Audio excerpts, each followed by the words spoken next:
सत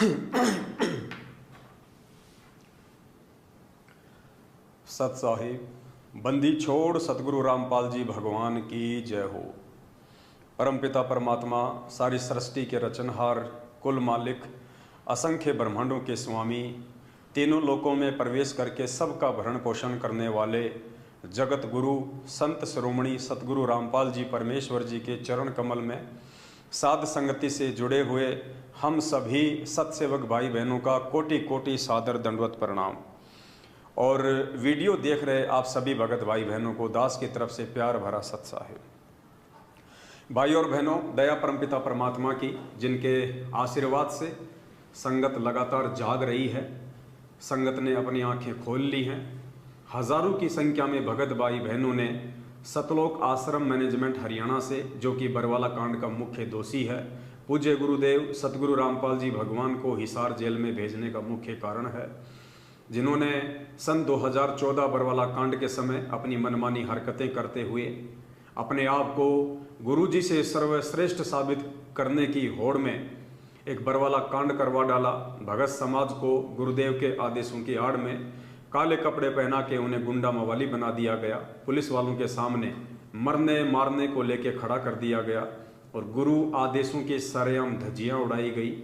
और नतीजा ये निकला कि गुरुजी जेल में है और संगत बाहर बेहाल है। और उस बेहाल संगत को गुरुदेव का कलयुगी परिवार, जिनमें उनके बेटा बेटी, भाई बंधु, रिश्तेदार, जवाई, स्टेट कोऑर्डिनेटर, नामदान संचालक, जिला कोऑर्डिनेटर, सभी लोगों ने संगत को अपना धार्मिक धंधा बनाकर अपने रोजी रोटी का साधन बना लिया है। आज ये लोग ना चाहते हुए भी संगत को सच्चाई से परिचित नहीं होने दे रहे हैं।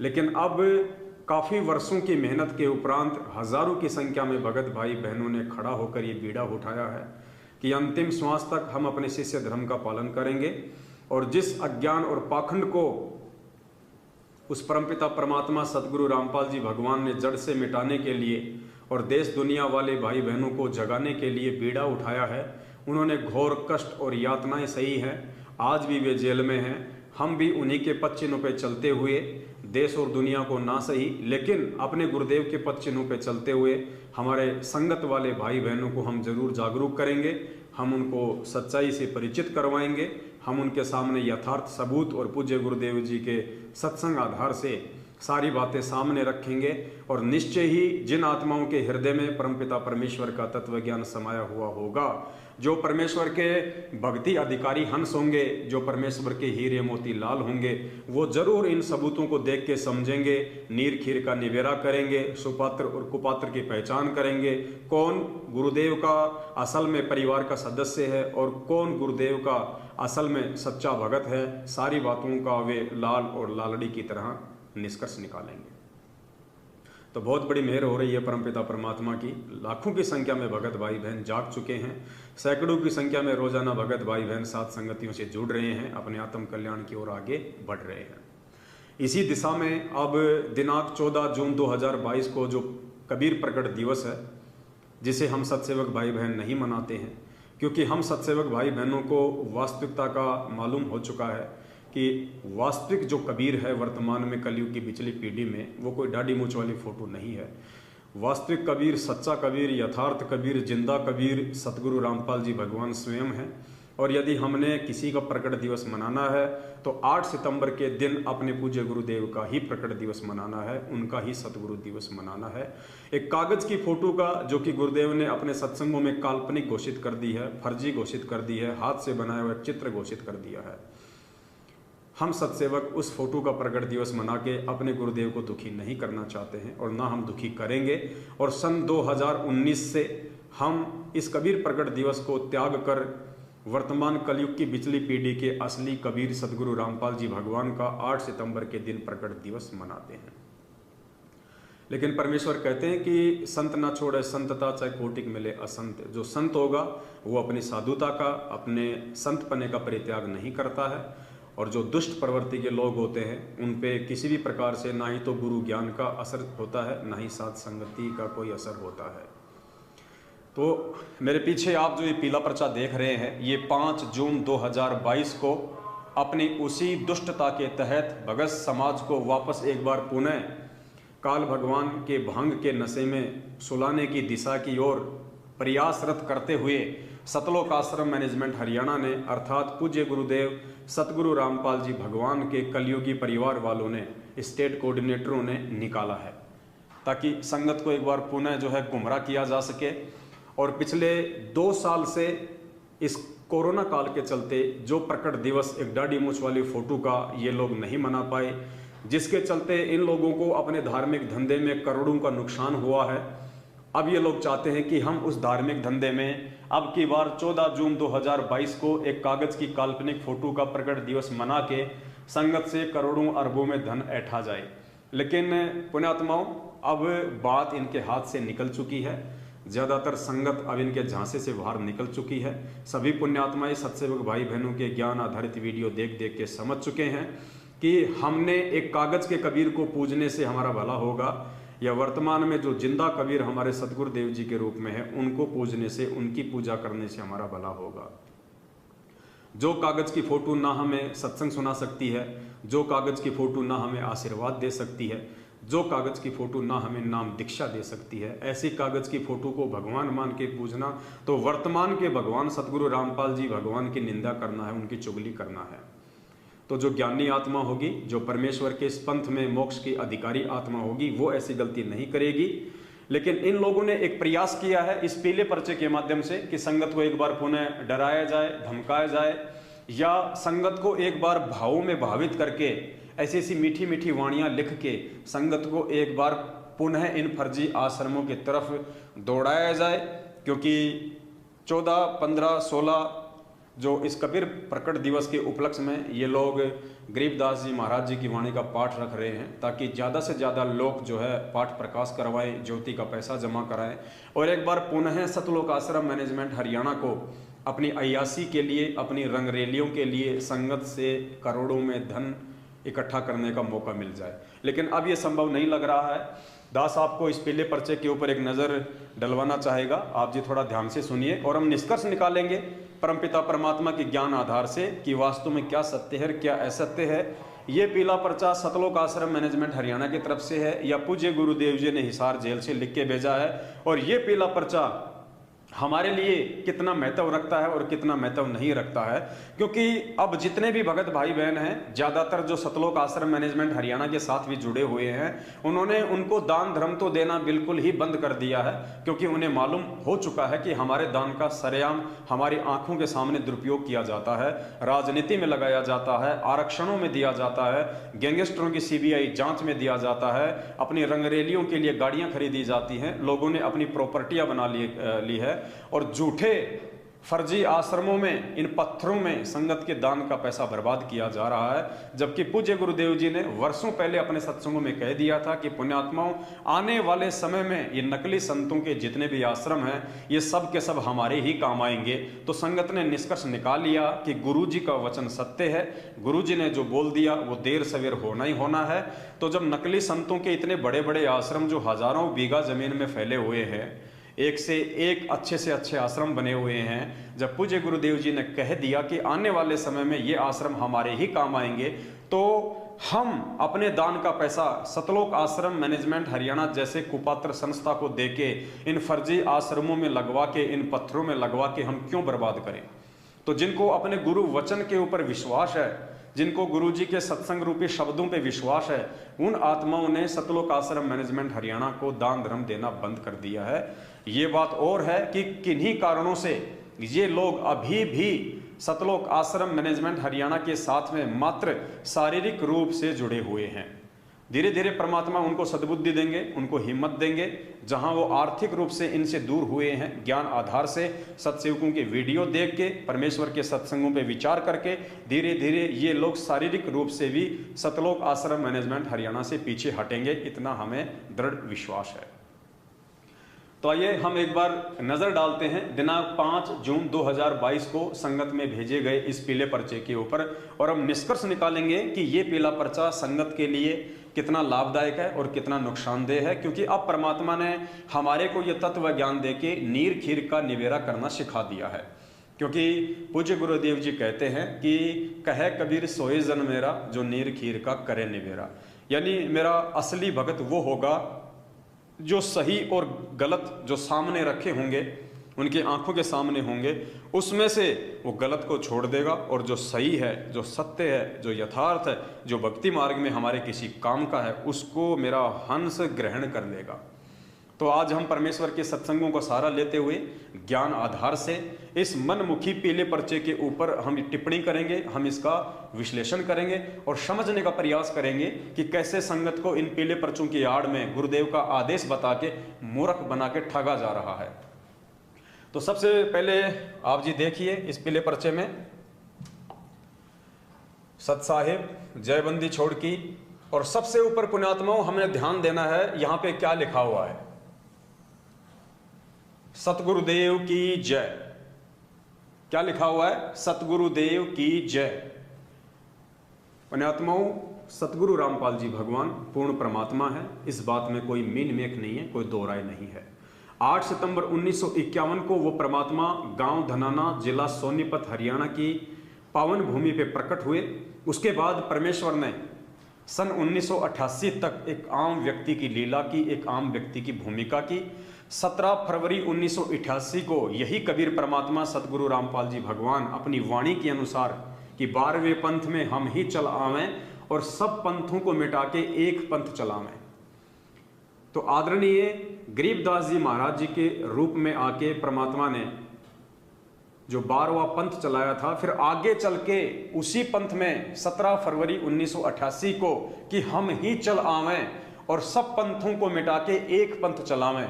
तो ये कबीर परमात्मा सतगुरु रामपाल जी भगवान 8 सितंबर 1951 में भारतवर्ष की पावन भूमि पे प्रकट होके फिर अपनी वाणी के अनुसार 17 फरवरी 1988 को 17 फरवरी 1988 में ये परमात्मा 12वें पंथ में ज्वाइन हो गए। अपना एक मुंह बोला गुरु बनाया, जैसे उन्होंने काशी में रामानंद को अपना मुंह बोला गुरु बनाया था गुरु शिष्य परंपरा का निर्वाह करने के लिए, ठीक इसी प्रकार सतगुरु रामपाल जी भगवान ने 17 फरवरी 1988 को उसी लीला के तहत स्वामी राम देवानंद जी महाराज जी को, हालांकि स्वामी शब्द हमने उनके आगे नहीं लगाना है क्योंकि वो स्वामी हमारे नहीं है, हमारे स्वामी सतगुरु रामपाल जी भगवान है। लेकिन सतगुरु रामपाल जी भगवान ने चूंकि एक भगत की भूमिका की, हम लोगों को समझाने के लिए कि एक भगत के क्या लक्षण होते हैं, एक भगत के क्या गुण होते हैं, एक भगत का अपने पूज्य गुरुदेव जी के प्रति क्या भाव होता है, क्या श्रद्धा होती है, और एक भगत को अपने गुरुदेव को क्या मानना चाहिए, क्या समझना चाहिए। खाली अपने गुरुदेव को एक संत समझना चाहिए, खाली एक गुरु समझना चाहिए, एक महापुरुष समझना चाहिए, या फिर उनको परमात्मा समझना चाहिए। तो ये सारी भूमिकाएं निभाते हुए, परमेश्वर होते हुए भी आप और हमारी आंखें खोलने के लिए उन्होंने भगत की भूमिका भी की, उन्होंने दास की भूमिका भी की, उन्होंने एक आम व्यक्ति की भूमिका भी की, और आज वे परमेश्वर की भूमिका में तो हैं ही हैं। तो परमेश्वर ने हमें समझाने के लिए कि आपने अपने गुरुदेव को किस स्थान पर रखना है।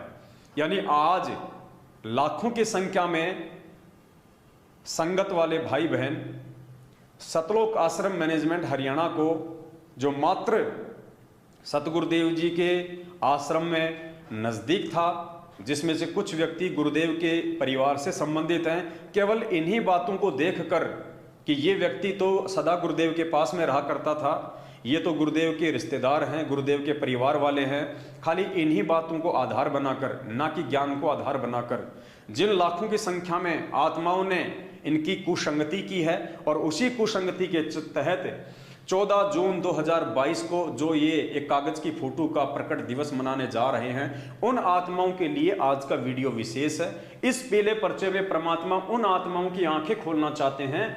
यानी परमेश्वर ने एक भगत की भूमिका में डायरेक्ट परमात्मा को महत्व नहीं दिया, कबीर जी को महत्व नहीं दिया। सतगुरुदेव जी ने भी एक भगत की भूमिका में सबसे पहले यहां ये लिखकर कि सतगुरुदेव जी की जय, परमेश्वर ने सतगुरु को ही महत्व दिया है, परमात्मा ने सतगुरु को ही ऊंचा रखा है, परमात्मा ने सतगुरु को ही प्रथम स्थान पे रखा है, हमारी आंखें खोलने के लिए कि नालायकों तुम किसका प्रगट दिवस मनाने जा रहे हो। कहते हैं गुरु गोविंद दोनों खड़े और किसके लागू पाए, बलिहारी गुरु आपना जिन गोविंद दिया बताए।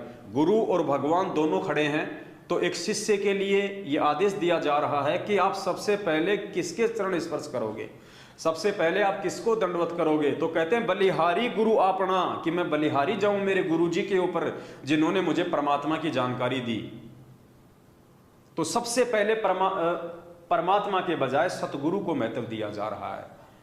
और ये लाखों की संगत जब प्रकट दिवस मनाने की बात आती है तो ये अपने सतगुरु को महत्व नहीं देती, अपने गुरुजी को महत्व नहीं देती है, एक कागज की फोटो को महत्व दे रही है। वर्तमान के जिंदा कबीर के रहते सहते कागज की फोटो को महत्व देना अपने गुरुजी की निंदा करना है, गुरुजी की चुगली करना है। अरे एक बिल्ली है, बिल्ली को भूख लगी है और बिल्ली के सामने आप एक मिट्टी का चूहा रख दो और आप एक ओरिजिनल चूहा रख दीजिए। वो बिल्ली, वो जानवर भी इतनी समझदार है, अपनी भूख शांत करने के लिए वो मिट्टी वाले चूहे को नहीं खाएगी, वो जिंदा चूहे के ऊपर झपट्टा मारेगी, क्योंकि उसको पता है कि ये जिंदा है, ये मेरी भूख शांत कर सकता है। ठीक इसी प्रकार पुण्यात्माओं, एक तरफ क्योंकि आप और हम सब जीव हैं, हम एक जानवर की श्रेणी में हैं, सामने वो परमात्मा खड़ा है और एक तरफ उसी परमात्मा का एक फोटो है, एक चित्र है 650 साल पुराना, कबीर जी का दाढ़ी मूंछ वाला। अब हम भक्तों को भक्ति की प्यास है, हमारे को आत्म कल्याण की प्यास है, तो हम आत्म कल्याण के प्यासे भगत हैं। हम किसकी पूजा करेंगे, हम किसको सर्वप्रथम उच्च स्थान देंगे, अपने उस जिंदा कबीर सतगुरु रामपाल जी भगवान को या उस कागज के कबीर दाढ़ी मूंछ वाली फोटो को। पुण्यात्माओं, कॉमन सेंस की बात है और विचार कर लेना कि आप और हमारे में जो लोग 14 जून 2022 को कागज की फोटो का प्रकट दिवस मनाने जा रहे हैं, उनके अंदर उस जानवर बिल्ली के जितना भी भेजा है या नहीं है, दिमाग है या नहीं है। तो पूज्य गुरुदेव जी ने यहां अपने गुरुदेव को महत्व दिया है।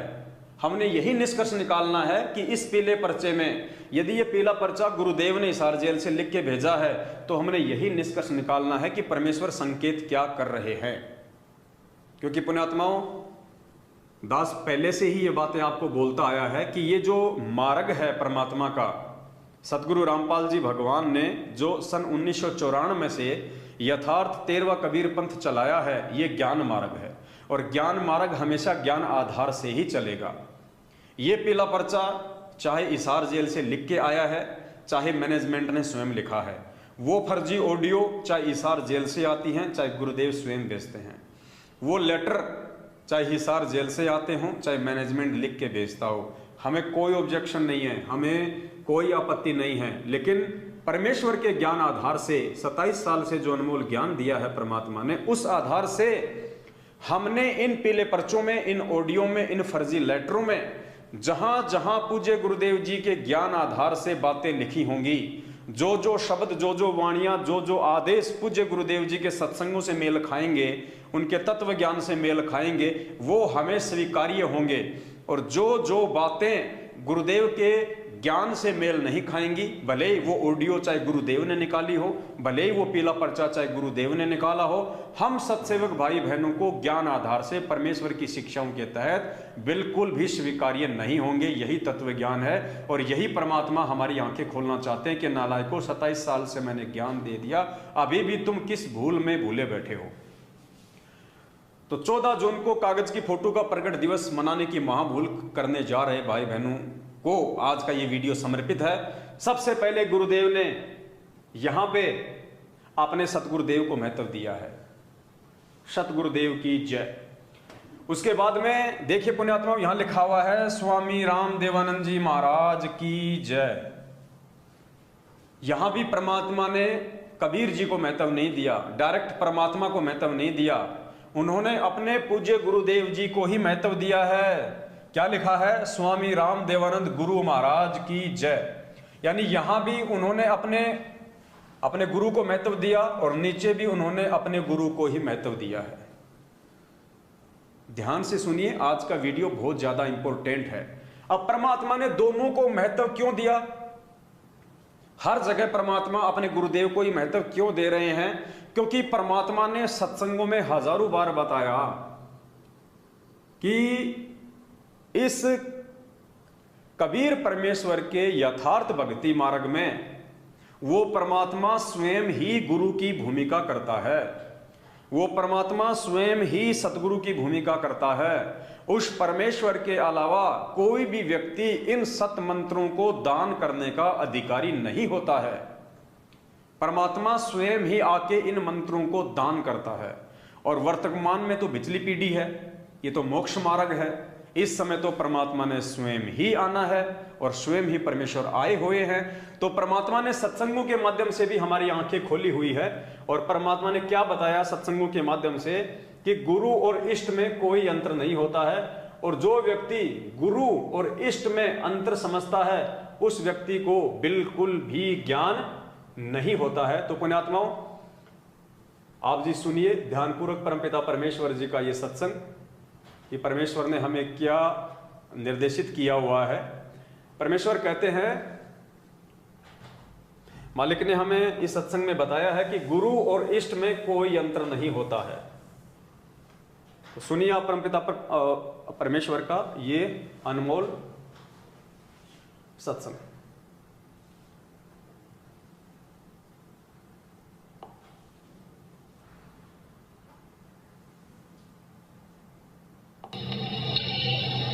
जो बोला ना सुनो तो के कैसे ये अब के कौन सा भाई फिर बताओ। अब ये ऐसे काल हमारा छोरा उग्रवादियों ने पकड़ दिया था और आपकी दया तो बचा महाराज, आप ले आए बचा के, मैं की तो बचाया। अक आप गए थे महाराज जी छोरे में खोल के लाए और नवी खामा कर बोला सतगुरु थे, सतगुरु बंदी छोड़ कर लागे, गुरु जी कहने लागे ये कबीर साहब थे गरीबदास जी, मैं तो उठ के बिना बैठा करता, मैं कित के लाऊं था। बोला नो ना बकाओ हमने, क्योंकि महाराज कहते हैं जो गुरु मानस कर जानते हुए लड़केंगे अंध और महादुखी संसार में कर आप गए के फल। ईश्वर में और गुरु में और इष्ट में कोई अंतर नहीं होता, क्योंकि ये महाराज के देही को सतगुरु कहें, ये सब धूतर ज्ञान। अगर इस शरीर को आप सतगुरु मानते हैं और चार दागा नहीं जाको सतगुरु जाए। तो पूज्य गुरुदेव जी ने अपने इस सत्संग में स्पष्ट कर दिया है कि गुरु में, इष्ट देव में और ईश्वर में कोई अंतर नहीं होता है। इसीलिए परमेश्वर ने अपने इस पीले पर्चे में, जो पीला पर्चा जो उनके आड़ में निकाला जा रहा है, इस पीले पर्चे में यदि ये पीला पर्चा सतगुरुदेव जी ने लिखा है तो उन्होंने स्वयं लिख दिया कि स्वामी रामदेवानंद गुरु महाराज की जय।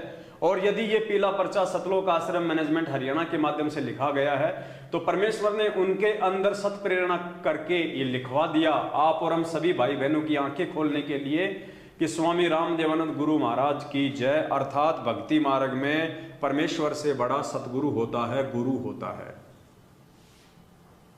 आगे परमेश्वर ने हमें और बहुत सारी बातें समझाई हैं इष्ट और गुरु को लेके कि हमने किसको महत्व देना चाहिए, हमने सतगुरु को महत्व देना चाहिए या हमने उस परमेश्वर को अधिक महत्व देना चाहिए इस भक्ति मार्ग में आने के बाद में, ये ज्ञान समझ में आने के बाद में। तो सुनिए परमपिता परमेश्वर का ये सत्संग जिसमें परमात्मा ने हमें समझाया है। क्या समझाया है? परमेश्वर कहते हैं जब तक आपके मन में संसार रहेगी, परमात्मा कहते हैं कोटि ग्रंथ का एक मूल है, अपनी सुरत ठिकाने राख। कोटि ग्रंथ का यानी पूरे अध्यात्म का एक ही निष्कर्ष है कि अपनी सुरत को ठिकाने पे रख। सुरत ठिकाने पे रखने का मतलब कि एक परमात्मा चुन ले। अगर आप दो परमात्माओं को अपने साथ में रखोगे, अपने गुरुजी को भी और दाढ़ी मूंछ वाली फोटो को भी, तो पूज्य गुरुदेव इस सत्संग में कह रहे हैं कि कभी न कभी तुम्हारे को धोखा लग सकता है। तुम्हारे मन में ये विचार आ सकता है कि कहीं ये गुरुजी बड़े हों या फिर कहीं ये कबीर जी बड़े हों, यानी ये गुरु बड़ा हो, कहीं ये भगवान बड़ा हो। गुरुजी यहाँ पे माता का उदाहरण देके समझा रहे हैं कि गुरु और इष्ट में कोई अंतर नहीं होता है। जब तक आपकी सुरत ठिकाने पे नहीं होगी, जब तक आप ज्ञान आधार से ये निर्णय नहीं कर लेंगे कि गुरुजी बड़े होते हैं या गोविंद बड़े होते हैं या गुरु और गोविंद दोनों इस भक्ति मार्ग में एक ही होते हैं, तब तक परमात्मा कहते हैं तुम भक्ति मार्ग पे निसंशय हो के आगे नहीं चल पाओगे। तुम्हारे मन में सदा यही विचार आएंगे कि हो सकता है उसमें ज्यादा शक्ति हो या हो सकता है उसमें ज्यादा शक्ति हो, मैं कहीं उसको पूजना छोड़ दिया इसलिए मुझे नुकसान हो रहा हो, या मैं उसको नहीं पूज रहा इसलिए हो सकता है मुझे नुकसान हो रहा हो। क्योंकि ये भाव आपके अंदर उस समय तक आएंगे जब आप दो भगवान मान के चलोगे। जब आप दो नावों की सवारी करोगे तो आपके अंदर संसार रहेगी रहेगी। तो परमेश्वर ने इस सत्संग के माध्यम से हमारी उस संसार का निवारण किया है, हमें समझाने का प्रयास किया है। तो आप भाई बहन थोड़ा ध्यान से सुनिए। कृष्ण का अधिक सेवन कर सुख दे बोले साख, भाई कोट ग्रंथ का अर्थ है तू सुरत ठिकाने राख। अब कहते हैं सब ग्रंथों का यही, करोड़ ग्रंथों का अर्थ मैं तुझे बताऊं कि सुरत अपना दिद्य ने अपनी नीत ने एक जगह ठिकाने डाट कर राख के तेरा इष्ट उपास्य यूज। अब जब यह सुरत यहाँ डटेगी तो उपासना पर भी डटेगी, नहीं तो न रहेगी मन में कहते फलाना देवता करी सकती हो, कहते माता ने पूज ले वाह नाराज हो रही हो, इस तरह की उपासना रखोगे तो सुरत नहीं टकेगी, काम नहीं बनेगा। समझ में आप जी के आ गया होगा। गुरुदेव कह रहे हैं कि करोड़ ग्रंथ का एक मूल है अपनी सुरत ठिकाने राख, यानी अपने इष्ट उपास्य की पहचान कर ले। अपने मन में ये शंका मत रख कि मेरा गुरु ये है या फिर भगवान ये है, भगवान ये है या मेरा गुरु ये है, ये ज़्यादा शक्तिशाली है या ये ज़्यादा शक्तिशाली है। कहीं मैं इसकी पूजा करना छोड़ दूं तो मुझे नुकसान ना हो जाए, कहीं मैं उसकी पूजा करना छोड़ दूं तो मुझे नुकसान ना हो जाए। गुरुदेव कहते हैं अपनी सुरत को ठिकाने रख, करोड़ों ग्रंथों का यही सार है, यही मूल मंत्र है। यानी आत्मा यदि एक है तो उसका परमात्मा भी एक ही है। और जो भगत तत्व ज्ञान आधार से इस बात का निष्कर्ष निकाल लेगा वही परमेश्वर का सच्चा सेवक होता है, और वही आत्मा निसंशय होके शंका रहित होके भक्ति मार्ग पे टिक सकती है। कोई भी व्यक्ति उसको भ्रमित नहीं कर सकता। अन्यथा कोई भी ऐरा गहरा व्यक्ति आपको झूठे आदेश बता के कागज की फोटो दाढ़ी मूंछ वाले के नाम पे प्रकट दिवस मनवा के आपको दान धर्म ज्योति के नाम पे लूटते ही रहेंगे। और भी परमेश्वर ने काफी सत्संग में बहुत ही अच्छे से हमारा शंकाओं का निवारण किया है। इस सत्संग को आप ध्यान से देखिएगा। परमपिता परमात्मा सदगुरु रामपाल जी भगवान ने ज्ञान आधार से हमारी शंकाओं का पुरजोर समाधान किया है। और पूज्य गुरुदेव जी कह रहे हैं कि इष्ट और गुरु में कोई अंतर नहीं होता है, गुरु और इष्ट में कोई अंतर नहीं होता है। अर्थात अपने गुरु को ही इष्ट मान के पूजना है। इस सत्संग का जो निष्कर्ष है, 1 मिनट का सत्संग है, ध्यान से सुनिए। पूज्य गुरुदेव जी कह रहे हैं कि आपने अपने गुरु को ही इष्ट मान के पूजना है। यानी पूज्य गुरुदेव जी ने फाइनल कर दिया कि कोई दाढ़ी मूंछ वाली फोटो नहीं, कोई 650 साल पहले वाला कबीर नहीं।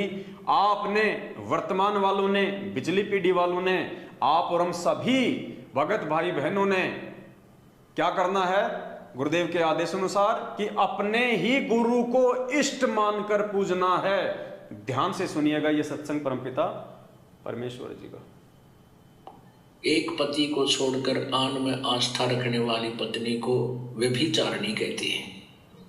तो अपने ही पति से हर इच्छा पूरी हो उसी को पति भर्ता कहते। तो हम जब पति भर्ता पद पर आ जाएंगे तो परमात्मा कहते हैं पति भर्ता जमी पर जो जो धर है पावे, समर्थ झाड़ू देते है ना काटा लग जावे। ऐसा हंस, ऐसा भक्त जब अपने एक इष्ट पूर्ण परमात्मा पर अपने ही गुरु को इष्ट रूप में मानकर जब अपने जीवन रूपी सफर में प्रस्थान करता है रास्ते पर, तो परमात्मा उस जीवन रूपी सफर के पाप कर्म रूपी कांटों को गुहारना शुरू कर देता, उसके दुखों को खत्म करना शुरू कर देता है, झाड़ू देता चलता है कि मेरी प्यारी आत्मा के कांटा ना लग जाए। तो पूज्य गुरुदेव जी ने स्पष्ट कर दिया कि जो आत्मा अपने ही गुरु को इष्ट मान के भक्ति मार्ग पे पूजती है उसी आत्मा के परमात्मा और प्रारब्ध के संकट वो काटे साफ करता है। और पुण्यात्माओं, यही कारण है पिछले 7 वर्षों से हजारों की संख्या में सत्सेवक भाई बहन हो चुके हैं। किसी भी सत्सेवक भाई बहन को परमेश्वर कांटा तक नहीं लगने दे रहे, किसी के घर में कोई अकाल मृत्यु नहीं है। और दूसरी तरफ एक आत्मा के 2 पति मानकर व्यभिचारिणी भक्ति कर रहे सतलोक आश्रम मैनेजमेंट हरियाणा वाले, जो अपने पूज्य गुरुदेव भगवान को छोड़ के अपने गुरुदेव को कबीर परमेश्वर ना मान के एक कागज की फोटो को कबीर परमात्मा मान के उनको भोग लगाते हैं, उनको भगवान मानते हैं, अपने गुरुदेव की निंदा करते हैं। ये गुरुदेव की निंदा में ही आता है। जो व्यक्ति अपने गुरुदेव को भगवान ना मान के, उनको भोग ना लगा के, उन्हीं की आंखों के सामने उन्हीं के द्वारा बताई गई एक काल्पनिक फोटो, हाथ से छपी हुई फोटो को भगवान मान के, उसके आगे हलवे राम का, खीर राम का भोग लगा के, भोग की आरती करके वो अपने गुरुदेव को गालियां देते हैं, अपने गुरुदेव की निंदा चुगली करते हैं। ये सूक्ष्म चाल होती है काल भगवान की। तो परमात्मा कहते हैं ऐसी आत्मा जो अपने दो दो पति समझती है, वो व्यभिचारिणी भक्ति कर रही होती है, वो वेश्या भक्ति कर रही होती है। जिस औरत का एक से अधिक पति होते हैं वो औरत पतिव्रता नहीं होती, वो व्यभिचारिणी औरत होती है। और जिस आत्मा के एक से अधिक पति होते हैं वो भी व्यभिचारिणी आत्मा होती है, वो पतिव्रता भगत आत्मा नहीं होती। तो सतलोक आश्रम मैनेजमेंट हरियाणा, गुरुदेव का कलयुगी परिवार और उनके पीछे लगी हुई मूर्खता में लाखों की संगत ने अपने गुरुदेव को छोड़ के, जो कि साक्षात कबीर परमेश्वर हैं, रोज संध्या आरती करते हो, मेरे गुरुदेव भगवान दियो काट काल की फांसी। किससे प्रार्थना कर रहे हो? अपने गुरुदेव से प्रार्थना कर रहे हो, गुरुदेव को भगवान कह रहे हो, और उसी भगवान की आंखों के सामने एक मुर्दा दाढ़ी मूछ वाली फोटो को भगवान मान के तुम भोग लगा रहे हो। तो तुम अपने गुरुदेव को गाली दे रहे हो और स्वयं तुम व्यभिचारिणी भक्ति कर रहे हो। और भी काफी सत्संगों में परमात्मा ने ज्ञान आधार से हमारी शंकाओं का निवारण किया है। ये सत्संग देखिए, छोटे छोटे सत्संग हैं, परमेश्वर ने बड़े प्यार से हमें समझाने का प्रयास किया है। और क्या कह रहे हैं परमात्मा इस सत्संग में? गुरुदेव इस सत्संग में हमें समझाते हुए कह रहे हैं कि पुण्यात्माओं, यदि साक्षात जिसको तुम धोखे से कबीर परमात्मा समझते हो, दाढ़ी मूछ वाले को, अगर वो भी तुम्हारे सामने आके खड़ा हो जाए और कहे कि मैं परमात्मा हूं, मुझे पूजो, तो गुरुदेव कह रहे हैं कि आपने रिजेक्ट कर देना है कि नहीं जी, हमारे परमात्मा तो हमारे गुरुदेव हैं। पुण्यात्माओं विचार कर लेना, तुम ये कबीर प्रगट दिवस मनाने नहीं जा रहे, तुम अपनी किस्मत के ऊपर पत्थर मारने जा रहे हो। चंद लोगों के बहकाव में आके, उन चंद लोगों के बहकाव में आके जो काफी वर्षों से काल प्रेरित हैं, जो गुरुदेव को मानुष मानते हैं, जो गुरुदेव के परिवार वाले उनको केवल अपना रिश्तेदार ही मानते हैं, परमेश्वर तो छोड़िए गुरु भी नहीं मानते। वो स्टेट कोऑर्डिनेटर, वो नामदान संचालक, वो जिला कोऑर्डिनेटर, जो लोग केवल अपने स्वार्थों में लिप्त हैं, धर्म को जिन्होंने धंधा बना लिया है, अपनी अय्याशियों की पूर्ति करते हैं आप लोगों के दान धर्म के ऊपर, उनका तो धंधा है कि तुम लोगों को गुमराह रख के इस धंधे को बढ़ाया जाए। लेकिन परमेश्वर के ज्ञान आधार से आप आत्माओं की क्या जिम्मेदारी बनती है, आपका क्या फर्ज बनता है? आप लोगों के चापलूसी करने के लिए पैदा हुए हैं या भक्ति मार्ग पे अपने आत्म कल्याण के लिए आप पैदा हुए हैं? आप अपने गुरुदेव के वचन पे चलने के लिए पैदा हुए हैं या दो कोड़ी के जीवों के मनमानी आदेशों के ऊपर चल के अपना जीवन बर्बाद करने के लिए पैदा हुए हैं? तो परमेश्वर कह रहे हैं यदि साक्षात वो कबीर परमात्मा भी धरती पे आ जाए और कहे कि मैं परमात्मा हूं, तो गुरुदेव कह रहे हैं जो ज्ञानी भगत होगा, जो इसी जन्म में मोक्ष प्राप्त करने की अधिकारी आत्मा होगी, वो हाथ जोड़ लेगी और कहेगी नहीं जी, हमारे तो गुरुदेव ही परमात्मा है। तो सत्सेवक भाई देखो आज क्या कर रहे हैं, उनके मन में भी नहीं आती कि कबीर जी का प्रकट दिवस है, दाढ़ी मूछ वाली फोटो का। अरे हमें तो याद भी ये सतलोक आश्रम मैनेजमेंट हरियाणा वाले दिलवाते हैं, जून के महीने में ये फालतू का कुप्रचार करके कि कबीर प्रगट दिवस आ गया, कबीर प्रगट दिवस आ गया, वरना हमारे को तो सौपन में भी याद नहीं आता। हमें तो 24 घंटे यदि कोई दिवस याद रहता है तो 8 सितंबर सतगुरु दिवस याद रहता है, 8 सितंबर असली कबीर प्रगट दिवस याद रहता है। तो परमेश्वर क्या कह रहे हैं, ध्यान से सुनिए और आंखें खोलो पुण्यात्माओं। गुरुदेव कह रहे हैं साक्षात धरती पे वो कबीर परमात्मा भी उतर के आ जाए और कहे कि मैं परमात्मा हूं, मुझे पूजो, तो गुरु जी कहते हैं नहीं, आपने यही कहना जी मेरे गुरु जी परमात्मा हैं, बस बस इससे आगे मत बोलो और कुछ नहीं। और तुम तो सीधे सीधे अपनी किस्मत फोड़ने जा रहे हो। सोचो ज्ञान आधार की लाइन में तुम कहां खड़े हो भाई, कहां मोक्ष प्राप्त करोगे?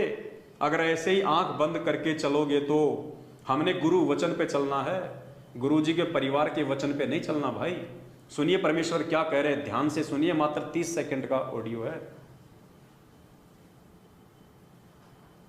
कबीर साहब से नाम लेना है तो ये नियम अपना आजीवन निभाना होगा। स्वयं परमात्मा ब्रह्मा विष्णु महेश भी आ जावे, कोई आके यूं कहे मैं कबीर हूं या स्वयं परमात्मा भी आ जाए तो भी आपकी श्रद्धा डगमग नहीं हो कि नहीं हमें तुम्हारे भगवान गुरुदेव।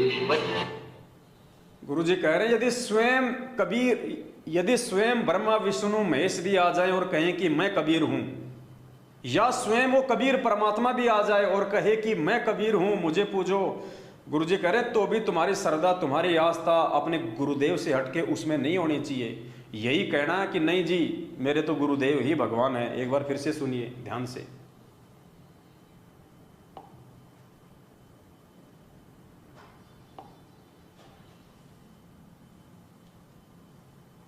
कबीर साहिब से लाभ लेना है तो ये नियम अपना आजीवन निभाना होगा। स्वयं परमात्मा ब्रह्मा विष्णु महेश भी आ जाए, कोई आके यूं कहे मैं कबीर हूं, या स्वयं परमात्मा भी आ जाए तो भी आपकी श्रद्धा डगमग नहीं हो कि नहीं हमें तुम्हारे भगवान गुरुदेव। स्पष्ट कर दिया परमात्मा ने। लेकिन ये संकेत वो आत्मा समझेंगी जो परमेश्वर की अति प्रिय आत्मा होंगी, जिनको परमात्मा ने इसी कलयुग की बिचली पीढ़ी में अपने रहते सहते मोक्ष देना होगा। वही आत्मा गुरुदेव के इन संकेतों को समझेंगी। ऐरे गहरे मंद बुद्धि देखा देखी भेड़ चाल में चलने वाले लोग इस संकेत को नहीं समझेंगे। तो स्पष्ट कर दिया परमेश्वर ने सत्संग के माध्यम से पुण्यात्माओं। आगे चलते हैं हम इस पीले पर्चे के ऊपर और जानने का प्रयास करेंगे कि किस प्रकार संगत को गुरुदेव के आदेशों की आड़ में गुमराह किया जा रहा है। तो यहां पे लिखा हुआ है, परमेश्वर कबीर जी की लाडली संगत को दास का शुभ आशीर्वाद। आपको मोक्ष मिले, सतलोक जाओ, सदा सुखी रहो। परमेश्वर कबीर जी आपकी भक्ति की रक्षा करें, आपकी, आपके परिवार की, आपके पशुधन की, आपकी नौकरी व संपत्ति की रक्षा करें, आपको स्वस्थ रखें, सद्बुद्धि दें, ताकि आप भक्ति सेवा तथा दान में मन क्रम वचन से लगो और मोक्ष प्राप्त करो। पुण्यात्मा या परमात्मा कह रहे हैं कि कबीर जी आपको सद्बुद्धि दे, परमेश्वर आपको सद्बुद्धि दे। इसका गहरा निष्कर्ष, इसका गहरा अर्थ है, ये सामान्य बातें नहीं हैं। ये बातें परमात्मा हमारी परीक्षा के लिए, हमें ज्ञान आधार से परिपक्व करने के लिए, पुण्यात्माओं इस प्रकार के शब्दों का इस्तेमाल होता है ताकि हमारी बुद्धि खुले कि हम कहां चल रहे हैं इस अध्यात्म में, इस भक्ति मार्ग में। तो क्या कहा जा रहा है यहां पे, आपको स्वस्थ रखे, सद्बुद्धि दे, ताकि आप भक्ति सेवा तथा दान में मन क्रम वचन से लगो और मोक्ष प्राप्त करो। अब सद्बुद्धि परमेश्वर उन आत्माओं को देंगे जो आत्मा गुरु को भगवान मानेगी, और जो आत्मा गुरु को भगवान नहीं मानेगी उनको जिंदगी में सद्बुद्धि नहीं आ सकती, वो कुबुद्धि के ही शिकार रहते हैं। तो जिन जिन पुण्य आत्माओं ने 2019 से सतगुरु रामपाल जी भगवान को परमेश्वर मान के उनका प्रकट दिवस मनाना शुरू किया है, आज उन सभी आत्माओं को परमात्मा ने सद्बुद्धि देके सतलोक आश्रम मैनेजमेंट हरियाणा कोऑर्डिनेटर, नामदान संचालक और अपने कलयुगी परिवार की कुसंगति से बाहर कर दिया। आज हमारे दान धर्म का सदुपयोग हो रहा है। हम उन कुपात्रों को दान धर्म देके अपने भविष्य में कांटे नहीं बोते, ना हम परमात्मा के दोषी बनते। आज कोई भी भगत भाई बहन ज्योति पाठ और दान का पैसा किसी कुपात्र के हाथों में नहीं देता है। और जिन जिन पुण्य आत्माओं ने सतलोक आश्रम मैनेजमेंट हरियाणा जैसी कुपात्र संस्था को लाखों करोड़ों में दान दिया, उनकी आंखों के सामने उनके दान का दुरुपयोग हुआ। जाट आरक्षण में उनका दान का दुरुपयोग हुआ, राजनीति में उनके दान का दुरुपयोग हुआ, राजस्थान के मृतक गैंगस्टर आनंदपाल सिंह की सीबीआई जांच के समर्थन में उनके पैसों का दुरुपयोग हुआ। तो यहां है सद्बुद्धि दें। तो पुण्यात्माओं, ये सद्बुद्धि शब्द जो है ये सामान्य शब्द नहीं है, क्योंकि परमात्मा ने कहा कि दान किसको करना चाहिए। मालिक ने कहा कि दान सुपात्र को करना चाहिए।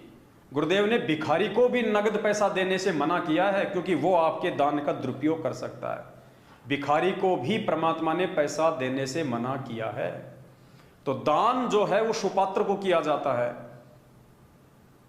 सुपात्र के अलावा यदि आप किसी को दान धर्म करोगे, आप जी नुकसान ही उठाओगे। क्योंकि परमेश्वर ने अपने एक सत्संग में हमें बहुत अच्छे से समझाया हुआ है कि दान जो है वो किसको करना चाहिए और किसको नहीं करना चाहिए। तो एक छोटा सा सत्संग है परमपिता परमेश्वर का, दास आपको सुनाना चाहेगा। आप जी थोड़ा ध्यान से सुनिएगा पुण्यात्माओं, ये समय हमें बार बार नहीं मिलेगा, ये मोक्ष मार्ग है। और जब तक हम ज्ञान आधार से मजबूत नहीं होंगे, परिपक्व नहीं होंगे, काल हमारे को ऐसे ही ठगता रहेगा। तो हम काल की ठगी का शिकार ना हो। सुनिए परमपिता परमेश्वर का ये अनमोल सत्संग, फिर हम आगे इस पीले पर्चे पे चलेंगे। पीला पर्चे पे आगे चलने से पहले सत्संग को ध्यान से सुनना अति आवश्यक है, क्योंकि परमात्मा ने दान देने के विषय में बताया है कि दान देना किसको चाहिए, सुपात्र को या कुपात्र को। यदि आप किसी कुपात्र को दान दोगे तो आपको क्या नुकसान होगा, सुपात्र को दोगे तो क्या फायदा होगा। क्योंकि बहुत सारे लोग जो है सतगुरुदेव जी को कहा करते थे दर्शनों के समय, या उनके भक्तों को कहा करते थे कि तुम्हारे गुरु जी तो दान देने के लिए भी मना करते हैं। तो परमेश्वर ने सत्संग के माध्यम से काफ़ी बातों का खुलासा किया है, जिससे कि भोले भगत समाज को भी समझ में आएगा कि व्यर्थ में गुरुदेव के वचनों के विपरीत चलते हुए हम सतलोक आश्रम मैनेजमेंट हरियाणा जैसी कुसंस्था को, उन कुपात्रों को दान धर्म देके और गुरुदेव के वचन को तोड़ रहे हैं। तो ध्यान से सुनिए सतगुरुदेव जी का ये आदेश। अब कई भक्त कहते हैं कि हमें कह रहा था कि आपके गुरुजी तो अन्य किसी की हेल्प करने को मना करते हैं। नहीं, हेल्प करने का स्थान होता है, जैसे फल डागी की तरह या सूखा पड़ गया, कोई एक्सीडेंट दुर्घटना होगी, वहां मदद करो। जैसे किसी भिखारी को दान नहीं देना। अब कोई अपना धंधा करके खाओगा, कुछ भगवान के गुण गाओगा, उसको मालिक के चरणों में लाओ, उसका नाम दिलाओ, उसको भक्ति कराओ, उसका उद्धार हो जाएगा। तो भिखारी को दान देना या किसी अन्य संत को दान देना नहीं चाहिए। उनको क्या दे सकते हो, खाना खिला सकते हो, कोई वस्त्र सिलाकर पहना सकते हो, अगर आप उसकी मदद करना चाहते हो। उसको कैश ना देना, क्योंकि वो साधु संत नहीं है, वो भिखारी बकवादी व्यक्ति हैं। अगर सारे भिखारी हो जाए फिर कमावे कौन होगा। एक व्यक्ति ने एक भिखारी को 100 रुपये दे दिए। अब ये क्या करते हैं, सारी बकवाद करते हैं, शराब ये पीवे, मांस ये खावे, क्यों फ्री का मिल रहा है, और फिर सबके गधे बनेंगे, किसी कुत्ते बनेंगे, वो संस्कार और बढ़ेगा, वो वापस देना पड़ेगा। कोई वैसे थोड़ा किसी से ले लिया वो देना नहीं। कहते तुमने उस दरगाह का मैल नहीं देखा और धर्मराज के तिल तिल का लिखा। 100 रुपये दे दिए। पहले वो पौवा पीता था शराब का, उस दिन एकदम अच्छा दाव लग गया, उसने आधा पिया। अब शराब पी कर रोज पत्नी ने कुटे, बच्चों ने कुटे, पिटाई करता था, वो दुखी थे। उस दिन आधा पी लिया, ज्यादा दिमाग खराब हो गया उसका, परिवार की पिटाई करती, उसकी पत्नी उसको सारे बच्चों को लेकर कुएं में गिर कर मर गई। आपके 100 रुपये के दान ने एक परिवार उजाड़ दिया। आपको भी पाप लग गया क्योंकि आप उसके भागी बने। तो क्या फायदा दिया उस दान ने। गुरु बिन माला फेरते, गुरु बिन देते दान, गुरु बिन दोनों निष्फल है, जय पूछो वेद पुराण। अब जैसे द्रौपदी ने एक अंधे महात्मा को एक कपड़ा दिया था 9 इंच बाई 3 फुट 4 फुट, एक छोटे सी टुकड़ा अपनी साड़ी से पाड़कर। वैसे उसको दान करने में सारी साड़ी उसकी खराब हो गई थी, लेकिन महात्मा को केवल एक इतना साइज मिला था। और वो स्वयं परमात्मा थे, क्योंकि ये अपनी आत्मा के साथ फिरते हैं और पहले आने वाले किसी संकट से बचाने के लिए पहले लीला करते हैं। भले उन्होंने नाम नहीं ले रखा था, फिर भी दान जो सुपात्र को दे दिया जाता है, कोई अच्छे साधु संत को, उसका भी फल मिलता है, लेकिन मोक्ष नहीं हो सकता उससे। तो छोटे मोटे संकट निवारण भी परम संत से ही होते हैं। वो परमात्मा स्वयं ही लीला करता है संत की। इसलिए साधु संतों जब तक महिमा बनी रही, वो स्वयं कर जाता था 2-4 जगह, और फिर सब किन्ना टूक मिले जाते जो लाल कपड़े पहन के फिरते थे। अब ये साधु एक जैसे ही होंगे, क्योंकि वो भी साधु भी तो उसी की आत्मा है भगवान की। तो उनके लिए तड़प रहे, लेकिन रास्ता मिल नहीं रहा, बताते हैं तो वो मान नहीं रहे, तो बच्चे हैं उसके। तो सभी के लिए परमात्मा समदृष्टि है, सभी का लाभ, सबके दुखों से बचाने की चेष्टा करता है। तो परमात्मा ने सत्संग में स्पष्ट कर दिया है कि आपके द्वारा कुपात्र को दिया गया वो 100 रुपये उस भिखारी को एक परिवार के उजड़ने का कारण बन गया।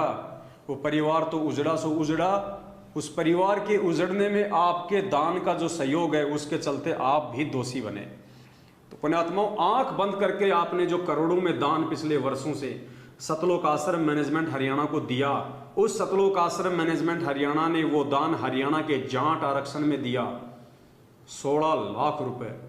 वो तो खाली एक छोटा सा वीडियो हमारे हाथ लगा है, बाकी तो पता नहीं करोड़ों में दान दिया इन्होंने, सिर्फ अपनी जाति के चलते, क्योंकि ये भी जाट और आरक्षण भी जाटों का, क्योंकि ये भगत तो है नहीं मैनेजमेंट वाले, और सारे के सारे 90% ये जाट समाज के लोग हैं सतलोक आश्रम मैनेजमेंट हरियाणा में। तो जातिवाद का जहर इनके अंदर कूट कूट के भरा हुआ है। दास ने आपको काफी वीडियो पहले दिखा दिए हैं।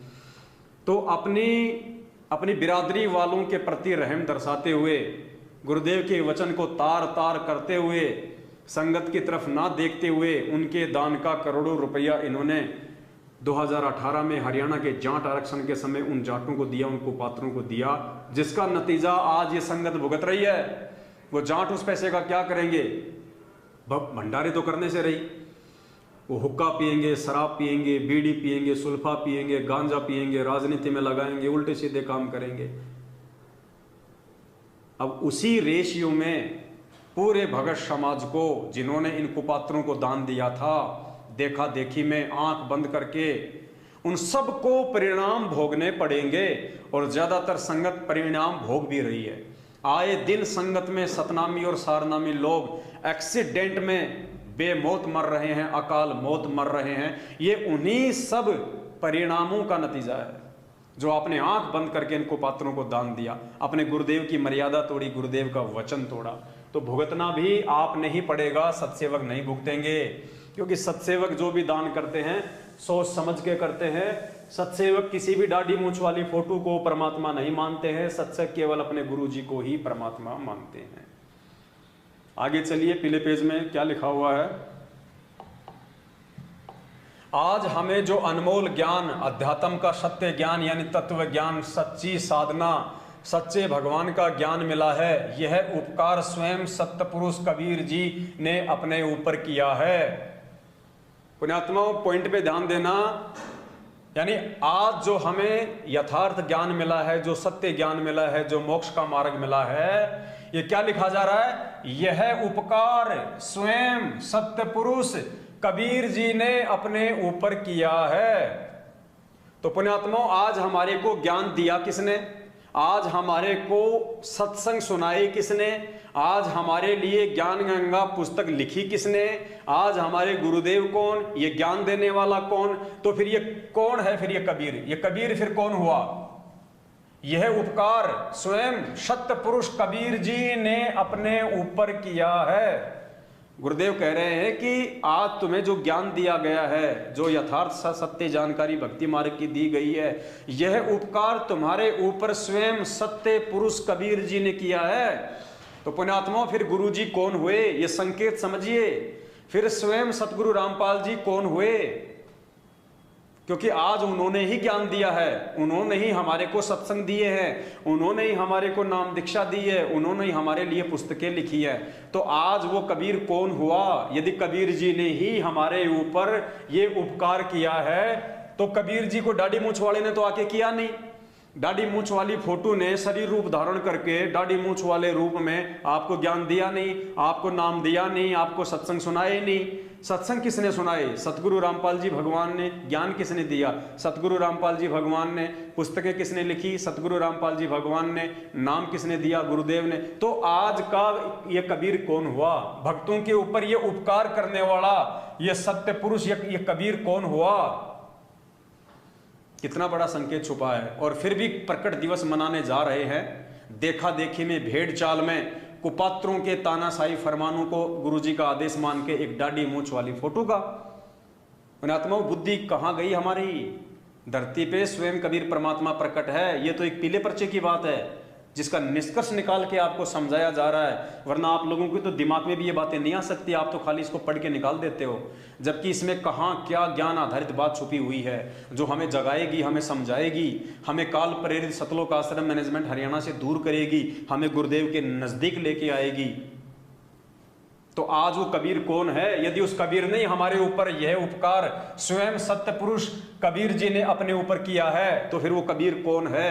दाढ़ी मूछ वाले ने तो किया नहीं, उसने तो सत्संग सुनाए नहीं, उन्होंने तो नाम दान दिया नहीं। तो किसने दिया नाम दान, किसने सत्संग सुनाए? सतगुरु रामपाल जी भगवान ने। तो वो कबीर कौन हुआ?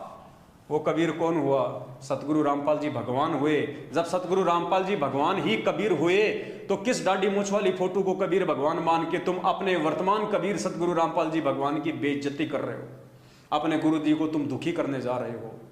आत्मा एक है तो उसका पति भी एक है, और जिस आत्मा के दो पति हैं, समझ लीजिए वो आत्मा व्यभिचारिणी है, वो वेश्यावर्ती वाली आत्मा है। अब इसका जो प्रमाण है, इसका जो समर्थन है, ये पूज्य गुरुदेव जी ने अपने एक सत्संग में किया है। ध्यान से सुनिएगा सत्संग को, बहुत ही इंपॉर्टेंट सत्संग है, बहुत ही महत्वपूर्ण विषय है ये मुझ पवन दास का इंटरव्यू नहीं है, ये हमारे किसी सत्सेवक भाई बहन का इंटरव्यू नहीं है। ये इंटरव्यू ना किसी पवन दास ने लिया, ना किसी सत्सेवक ने लिया।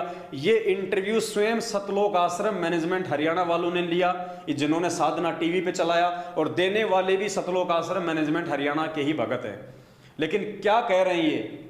ना तो वो स्वयं समझ पा रहा है, ना इंटरव्यू लेने वाला समझ पा रहा है, ना वो लाखों की संगत साधना टीवी पे सत्संग सुनने वाली समझ पा रही है। कितनी बड़ी बात इसमें कही गई है कि सतगुरु रामपाल जी कौन है? ये भगत है जो पहले किसी माता जी का पुजारी था, इसके पास में दाढ़ी मूछ वाली शक्ल में पूज्य गुरुदेव जी आए, और पूज्य गुरुदेव जी ने, क्योंकि जब तक जीव की जिसमें आस्था रहती है, परमात्मा उसी रूप में उसको दर्शन देता है। आज मान लीजिए इतना ज्ञान सुन के यदि किसी भगत की आस्था यदि दाढ़ी मूछ वाली फोटो में है, यदि वो उसी को परमात्मा मानता है, तो गुरुदेव की भी ये मजबूरी हो जाती है, गुरुदेव उसी रूप में उस आत्मा का काम सारता है, और काल भी उस आत्मा को उसी रूप में धोखा दे देता है। लेकिन जो अपने गुरु जी को ही परमात्मा मान लेगा, पुण्यात्मा, सौपन में भी दाढ़ी मूछ वाला आपके सामने नहीं आएगा, सौपन में भी काल आपको भ्रमित नहीं कर सकता, वो काल्पनिक दाढ़ी मूछ वाले कबीर का रूप बना के। तो ये भाई क्या कह रहा है अपने इंटरव्यू में, आप जी इसको ध्यान से सुनिएगा और फिर विचार करना पुण्यात्माओं, आप किस गफलत में सो रहे हो, आप कहां सो रहे हो, ध्यान से सुनना। इसमें यह कह रहा है कि जब वो दाढ़ी मूछ वाला जो कबीर जी है सौपन में मेरे सामने आया, और उन्होंने कहा कि तुम बरवाला में आ जाना और नाम दीक्षा ले लेना, तो इस भाई ने कहा कि जी बरवाला में तो रामपाल जी रहते हैं। तो दाढ़ी मूछ वाले ने कहा कि वो रामपाल मैं ही हूं। ध्यान से सुनिए और आंख खोलो पुण्यात्माओं, कहां एक कागज के टुकड़े का इन फर्जी आश्रमों में जा जाके और प्रकट दिवस मना के अपने गुरुदेव भगवान को, वर्तमान के जिंदा कबीर सतगुरु रामपाल जी भगवान को दुखी कर रहे हो। ये सतलोक जाने का फिर रास्ता नहीं बनेगा आपका, आप तो अंधकार की तरफ जा रहे हो। आत्मा का पति एक है। सब आए लेने के लिए, तो मैंने देखा स्पष्ट रूप से, तो मैंने कहा ये कौन है? तो मैंने उनसे पूछा कि आप कौन है? सर जी ऐसा है कि मैं ब्राह्मण कुल से हूँ और बचपन से इससे अनेक देवी देवताओं की पूजा करता आ रहा था और अनेक देवी देवताओं की भक्ति की है मैंने। उससे मैं देवी का भगत था और देवी मेरे को भी दर्शन दिया करती थी साक्षात, तो उसी हिसाब से उसी भक्ति में लीन था। 2012 में मैं जब देवी की साधना कर रहा था तो मुझे अचानक ऐसा लगा कि मेरे को कोई ना कोई भगवान मिलने वाला है जो कोई बहुत ही जबरदस्त है। इस प्रक्रिया के अंदर मेरा मन नहीं लग रहा था उस साधना को करने में। तो 2012 के बाद में दिसंबर के अंदर मेरे को एक मेरा मित्र था, उसने ज्ञान गंगा पुस्तक लाकर मेरे को दी। उस समय वो गुरु जी को, संत रामपाल जी महाराज जी को बहुत गाली दे रहा था। तो मैंने उससे पूछा, भाई आप गाली क्यों दे रहे हैं संत जी को? कि देखो ऐसा संत है हमारे देवी देवताओं के बारे में ऐसा बताता है। तो मैंने कहा इसमें ऐसा क्या बता दिया? कि देखो भगवान को भूत बता रहा है। तो मैंने कहा भगवान तो भागवत गीता में बताया है कि मैं भूत ही हूँ, भूतों में सबसे बड़ा भूत मैं ही हूँ। तो मैंने कहा ऐसा करो आप ये किताब पुस्तक मेरे को दे दो। तो उन्होंने कहा ठीक है, मेरे किसी काम की नहीं, आप ले लो इसको। मैं उस पुस्तक को लेकर जब घर पे गया और मैंने उसको ध्यान से पढ़ा, तो उस पुस्तक को पढ़ने के बाद में मेरे एक श्री देवी का फोटो लगा हुआ था, तो उस देवी को मैंने प्रणाम किया। मैंने कहा अगर ये कबीर साहब भगवान है और ये संत जो बता रहे हैं वो सही है तो मुझे इनसे मिलना है। उस दौरान क्या हुआ, मेरे को अनेक देवी देवता नजर आते थे खुले तौर पर, तो मेरे को लगा ये मेरे को रोकना चाहते हैं। तो जैसे मैं रात को सोने के लिए गया तो बिस्तर पे जैसे मैं लेटा, थोड़ी देर बाद में स्वयं कबीर साहब आए लेने के लिए। तो मैंने देखा स्पष्ट रूप से, तो मैंने कहा ये कौन है? तो मैंने उनसे पूछा कि आप कौन है? कि अच्छा बेटा बताओ मैं कौन लग रहा हूँ आपको? मैंने कहा कोई भगवान ही लग रहे हैं। अरे मैं भगवान ही तो हूँ। मैंने बहुत ध्यान से देखा कबीर साहब के गोल्डन कलर के हेयर, सुनहरे बाल और रक्त वर्ण का, और वो जीवा से नहीं बोल रहे, ध्वनि से उनसे बात हो रही थी मेरी। तो मैंने उनसे थोड़ा प्रश्न पूछना चाहा। मैंने कहा, उन्होंने मेरे को टोपी उतार के मेरे को बताया कि मेरे को ये 2 गुप्त मंत्र हैं, तत् और सत मेरे को दे दो।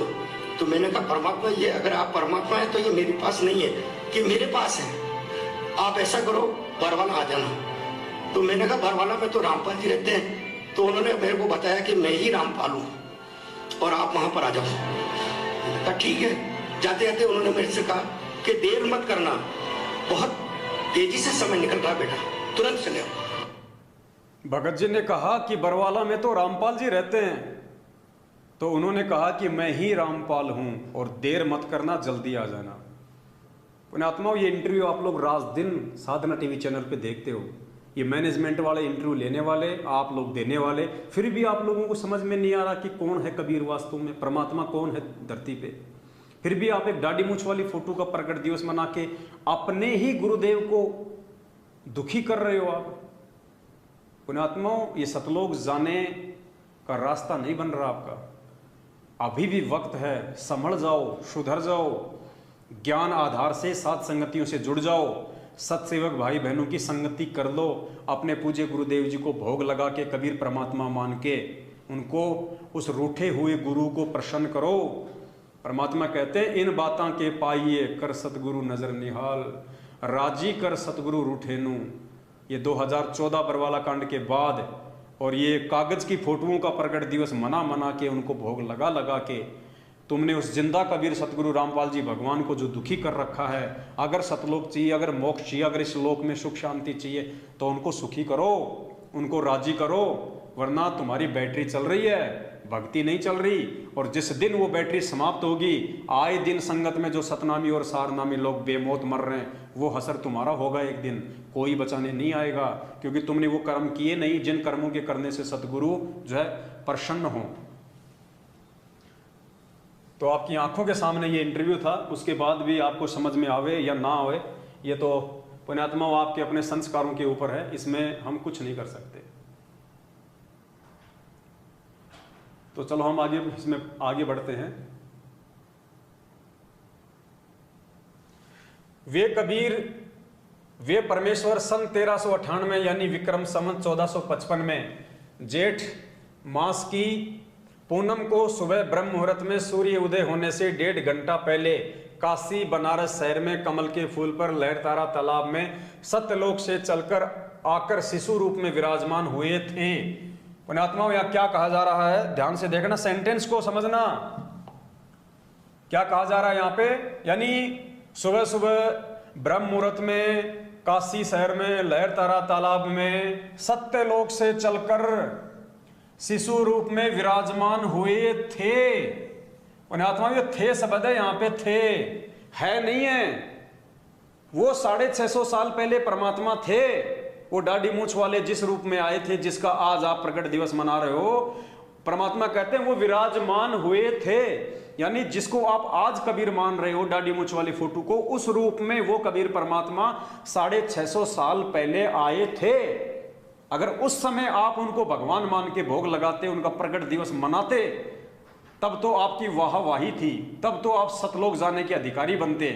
लेकिन उस समय तो आपने ये कह के रिजेक्ट कर दिया कि ये तो एक विधवा ब्राह्मणी ने जन्म देके शर्म के मारे छोड़ दिया, ये तो जुलाहे का बेटा है, ये तो नीरू का बेटा है, दानकों की बस्ती में रहता है, ये काहे का कबीर है, अपने आप को पाखंडी ये परमात्मा कहता है। उस समय तो ये कह रहे थे, और आज उस फोटो को भगवान मान के तुम सतलोक का वीजा लेना चाहते हो। जिंदगी में नहीं मिलेगा। सतलोक का वीजा तो वो देगा जो आज जिंदा रूप में धरती पे बैठा है, जो ठप्पा लगाता है, ठप्पा, वो सतगुरु रामपाल जी भगवान बनाएगा वीजा। तो वो तो विराजमान थे, यानी 650 साल पहले था वो कबीर, आज नहीं है। आज तो सतगुरु रामपाल जी भगवान है। आगे बढ़िए, आगे परमेश्वर कह रहे हैं,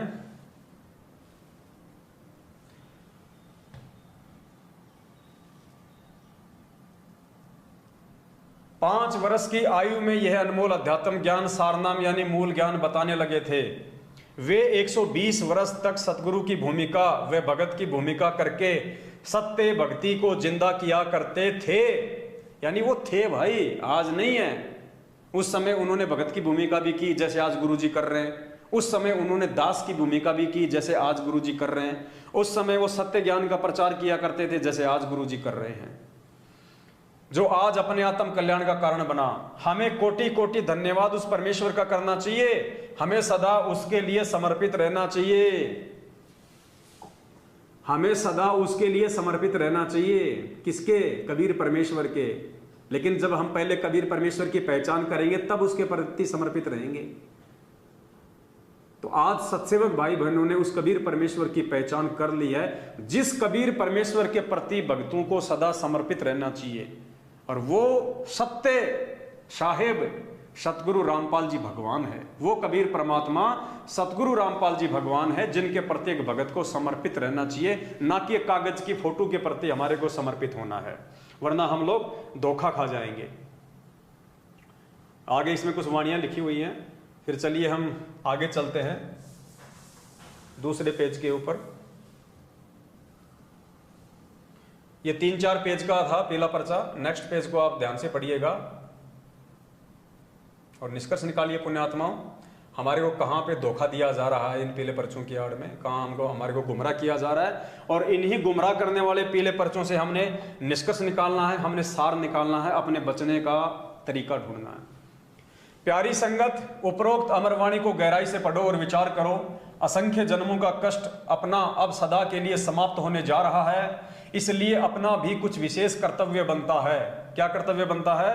दिनांक 14 जून 2022 को वह जेठ मास की पूर्णमासी है, जिस दिन संसार में परमेश्वर कबीर जी कलयुग में प्रकट हुए थे। पुण्यात्माओं, बार बार इन शब्दों का जिक्र करना। परमेश्वर प्रकट हुए थे यानी 650 साल पहले आए थे, 650 साल पहले प्रकट हुए थे वो दाढ़ी मूछ वाला। तो आज प्रकट दिवस क्यों मनाया जा रहा है? आज तो उसका मनाया जाएगा जो आज कबीर है। उस उपलक्ष्य में दिनांक 12, 13, 14 जून 2022 को संत गरीबदास जी की वाणी के अमर ग्रंथ का अखंड पाठ 3 दिन किया जाएगा। आप जी बढ़ चढ़कर सेवा करना, बढ़ चढ़कर दान करना। लूट सको तो लूट लो, लूटी जा सके तो लूट लो। यदि दान धर्म में पैसा नहीं लगता है तो दुर्भाग्य है उस आत्मा का। दान धर्म न करने वालों का पैसा किसी अन्य कारणों से नष्ट हो जाएगा। ये डराया जा रहा है, भगत समाज को धमकाया जा रहा है ताकि भगत समाज भयभीत हो जाए और भगत समाज जो है डर के इन आश्रमों में जाके दान धर्म करे। चोरी हो जाए, कोई परिवार का सदस्य बीमार हो जाए, लाखों रुपया खर्च हो जाए, अपने घर रुपए न हो तो भी उधार लेकर इलाज करना पड़ता है। कोई पशु खराब हो जाए, फसल खराब हो जाए, आग लग जाए, आदि कारणों से धन नष्ट हो जाता है। हम देखते रह जाते हैं, रोने व दुखी होने के अतिरिक्त कुछ नहीं बन पाता। यदि हम धर्म के लिए दान करें तो ये सब बचाव हो जाता है। परमात्मा दान को 1000 गुना करके आपको लौटाता है। इसलिए इस शुभ अवसर पर सेवा व दान के लिए सर्वस्व न्यौछावर करने का भाव बनाकर सदा सेवा व दान करो। अब पुण्यात्माओं, अगर इन मैनेजमेंट वालों को इतना ही विश्वास है कि वो परमात्मा आप जो दान देंगे उसका 1000 गुना करके आपको लौटाएगा, तो इनको संगत को लूटने की जरूरत क्या है? ये मैनेजमेंट ही क्यों ना इन्वेस्ट कर दे पैसा एक बार में। जब इनको पता है कि 1 रुपए का 1000 गुना होके आएगा तो लाख रुपए का 10 लाख होके आएगा, 10 लाख से भी ज्यादा, 10 लाख रुपए का 10 करोड़ होके आएगा। तो पुण्यात्माओं, ये सारे मैनेजमेंट वाले मिलके, गुरु जी के परिवार वाले मिलके 10, 15, 20 लाख रुपया ये इन्वेस्ट कर दें, एक बार दान धर्म में लगा दें, क्योंकि फिर उसका तो 1000 गुना होके आना ही आना है। तो संगत को लूटने की जरूरत कहां पड़ रही है? एक बार ये खुद ही कर दो इन्वेस्ट, एफडी करवा दो एक बार उस परमात्मा के नाम पे, फिर इनके पास में 1000 गुना होके आता रहेगा। संगत को लूटने की आवश्यकता नहीं है। तो ये मूर्ख बनाया जा रहा है संगत को। ये बातें सतगुरुदेव जी अगर अपने मुख से हमें बोले तो बिल्कुल यथार्थ है, सच्ची हैं। लेकिन यही बात अगर मैनेजमेंट अपने धार्मिक धंधे के लिए जब इन्हीं शब्दों को इस्तेमाल करता है तो पुण्यात्माओं फिर ये यहाँ पे एक ठगी के रूप में आ जाते हैं। ये शब्द लोगों की लूट के रूप में फिर काम आते हैं। तो हमने इन भावों में भावित नहीं होना है। परमात्मा 1000 गुना आपको पैसा नहीं देगा। आप इन वाणियों को समझिए। आपको तो केवल भ्रमित किया जा रहा है।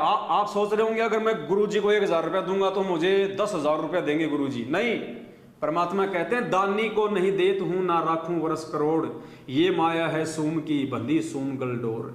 परमात्मा कहते हैं जो मेरा भगत दान करेगा उसको धन नहीं दूंगा। तो किसी भगत ने कहा फिर आप उसको क्या दोगे?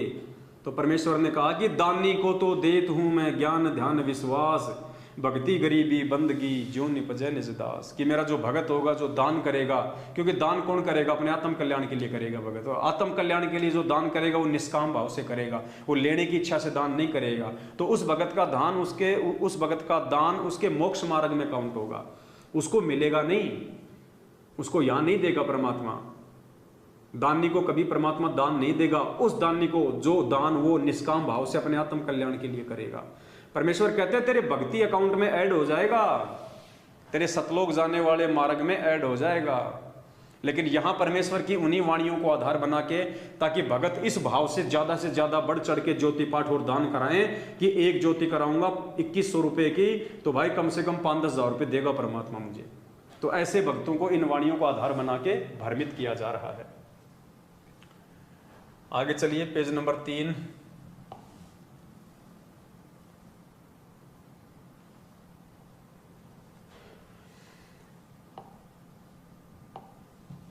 आपके गुरुजी का उपरोक्त आदेश है, यह दान आप गुरुजी के निमित्त करोगे।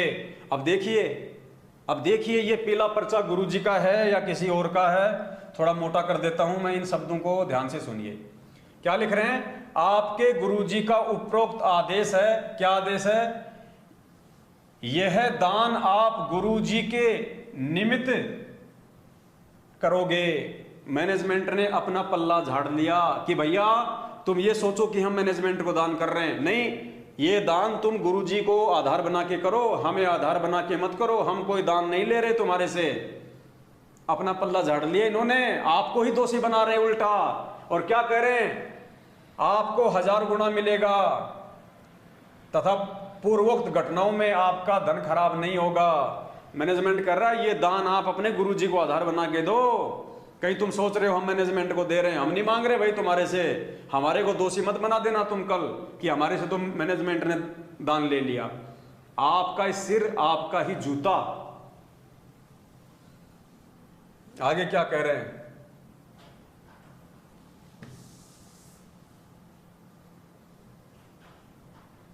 ध्यान से सुनिए। आपका दिए दान का रुपया दास के आदेश अनुसार खर्च किया जाता है। क्या कह रहे हैं?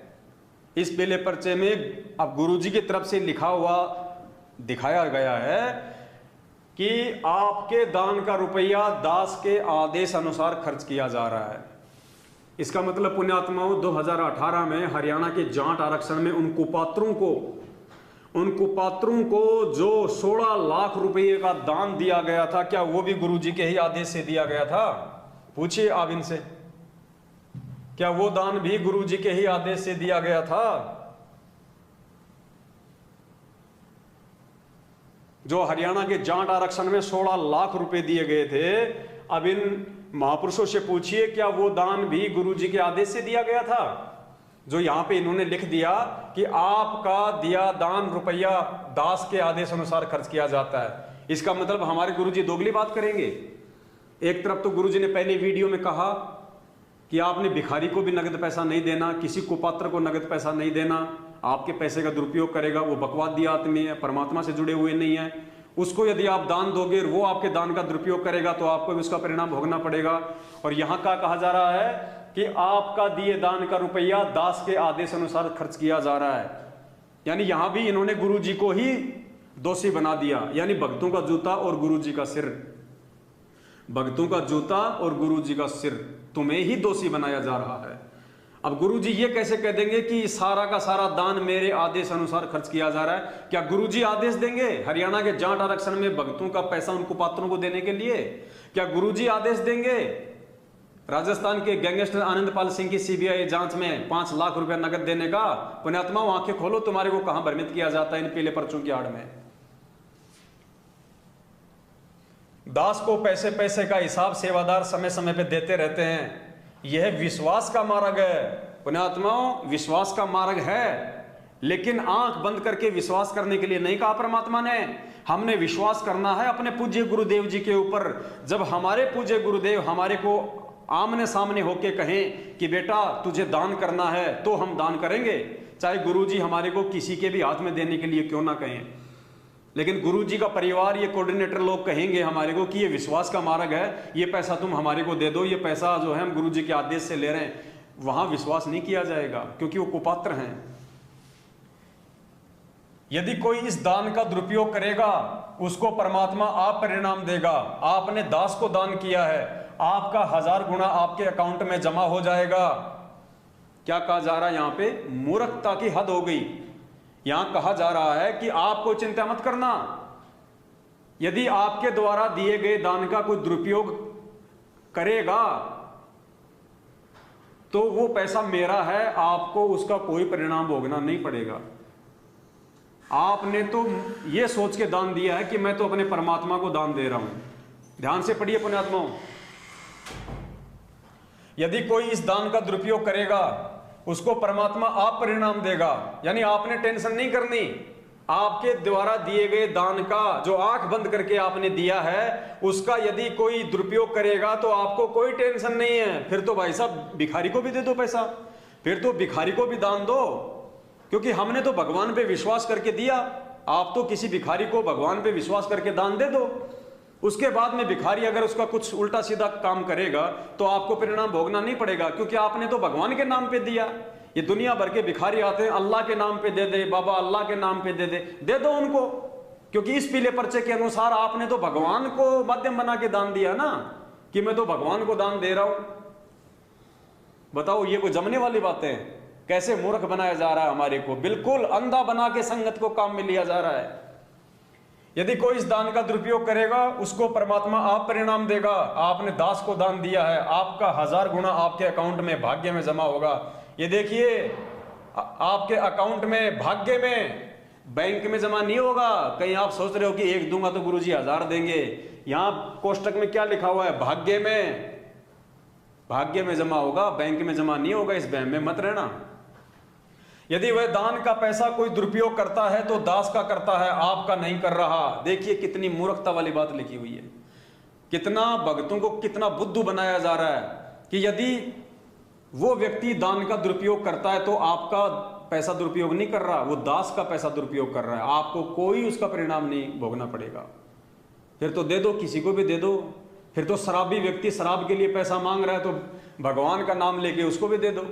भिखारी भीख मांग रहा है, अल्लाह के नाम पे दे दे बाबा, तो अल्लाह के नाम पे दे दो। अल्लाह तो भगवान होता है ना, दे दो भगवान के नाम पे। वो भिखारी चाहे उसके शराब पियो, तुम्हें तो कोई परिणाम भोगना नहीं पड़ेगा। क्या ये शिक्षा दी थी हमारे को पूज्य गुरुदेव जी ने? अभी आधा घंटे पहले आपने जो वीडियो सुना परमात्मा का, क्या कह रहे हैं उसमें गुरुजी? कि कुपात्र को दान नहीं देना, किसी को भी नगद पैसा नहीं देना, भिखारी को भी नगद पैसा नहीं देना, उसको खाना खिला दो। बिना सिला हुआ कपड़ा भी नहीं देना, कपड़ा भी उसको सिला के दो या फिर अपना पहना हुआ दो ताकि वो बेच ना सके। इतनी सावधानी हमें गुरुजी ने दान देने के विषय में बताई है, और यहां सरेआम भक्तों को मूर्ख बनाया जा रहा है। यदि वह दान के पैसे का कोई दुरुपयोग करता है तो दास का करता है, आपका नहीं कर रहा। आप निर्भय होकर, निश्चिंत होकर सेवा व दान करो। मतलब बिल्कुल आंख बंद करके, मूर्ख बन के लोगों को दान धर्म का पैसा दो। काल पुण्यात्माओं ऐसे ही मारेगा भक्तों को, ऐसे ही काल भक्तों की आंखें फोड़ता है, ऐसे ही काल अपनी सूक्ष्म चाल चलता है। इन पीले पर्चों के माध्यम से सतलोक आश्रम मैनेजमेंट हरियाणा की बुद्धि पे बैठ के, क्योंकि उसको पता है काल को कि ये मूर्ख संगत इस मैनेजमेंट के ऊपर अंधा विश्वास करती है, केवल गुरुदेव का परिवार समझ के। लेकिन इस मार्ग में ये भाई भतीजावाद नहीं चलता, वंशवाद नहीं चलता, परिवारवाद नहीं चलता। ये विश्वास का मार्ग है, लेकिन अपने गुरु के ऊपर करने का, गुरु के परिवार पे करने का नहीं है। तो काल सतलोक आश्रम मैनेजमेंट हरियाणा की बुद्धि पे बैठ गया, क्योंकि काल ने देख लिया कि ये संगत मूर्ख है। ये संगत केवल ज्ञान को आधार बना के नहीं चलती, बल्कि उस महापुरुष के परिवार को आधार बना के चलती है। तो परिवार वालों के माध्यम से ही क्यों ना इस संगत को लूटा जाए, इनकी मर्यादाओं को तुड़वाया जाए। यही काल की सूक्ष्म चाल होती है। पुण्यात्मा समझ सको तो समझ लेना। जो पूरी बातें यहाँ पे गुरुदेव के ज्ञान के विपरीत लिखी हुई है कि यदि वह दान का कोई दुरुपयोग करता है तो दास का करता है, आपका नहीं कर रहा।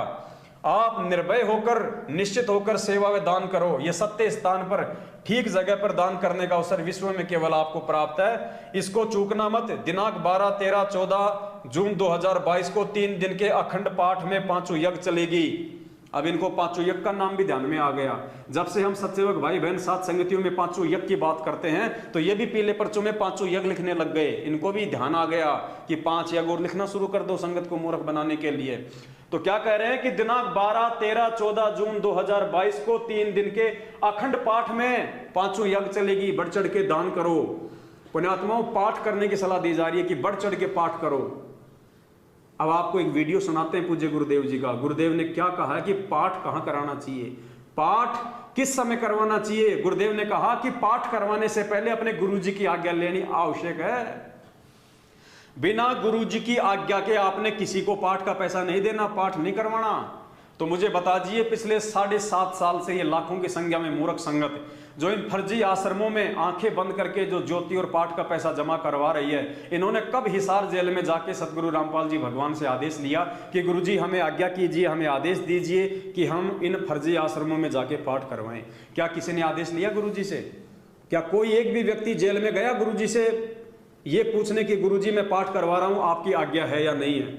सुनिए परमात्मा का आदेश पाठ के विषय में। और पुण्यात्माओं, आंखें खोलना उसके बाद में, किस गफलत में जी रहे हो, कहां तुम्हें काल ठग रहा है। 2 कदम भी भक्ति मार्ग पे नहीं चलने देगा इस प्रकार से काल। ये सत्संग है परमात्मा जी का, ध्यान से सुनिए इसको। इस सत्संग में परमात्मा कह रहे हैं कि पाठ करवाने से पहले गुरुदेव से आज्ञा लेनी पड़ती है, वरना वो पाठ सफल नहीं होगा, उल्टे परमात्मा के दोषी बन जाओगे। सुनिए ध्यान से। गुरु बिन दान पुण्य जो करही, मिथ्या होवे कभू ना फरही। बिना गुरु के जो दान करते हैं मिथ्या जावे, वो कभी नहीं फलेगा।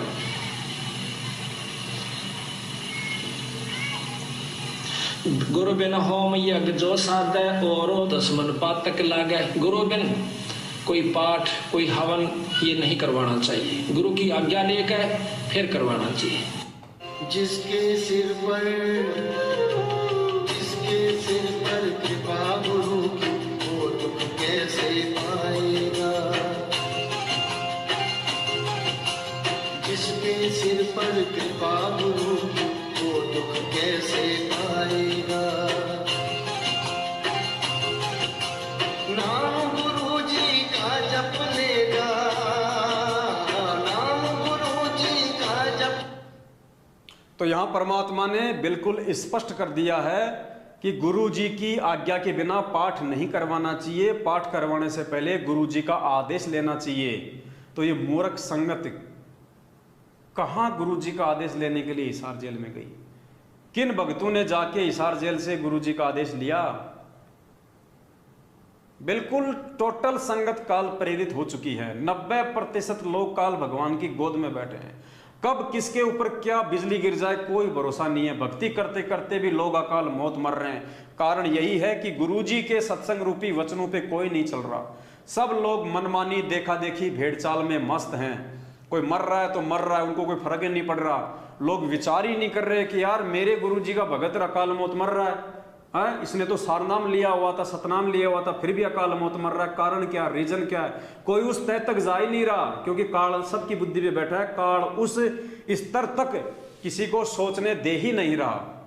तो पुण्यात्मा के सौभाग्य के सत्सेवकों को परमात्मा ने वो सद्बुद्धि बख्शी है, जो आज हम इन चीजों पे विचार कर पा रहे हैं। और आज हम केवल अपने गुरुदेव के वचनों को आधार बना के चलते हैं, गुरुदेव के सत्संगों को आगे रख के चलते हैं। हम किसी सतलोक आश्रम मैनेजमेंट हरियाणा के किसी फर्जी आदमी को देख के नहीं चलते। हम गुरुदेव के कलयुगी परिवार को आधार बना के नहीं चलते।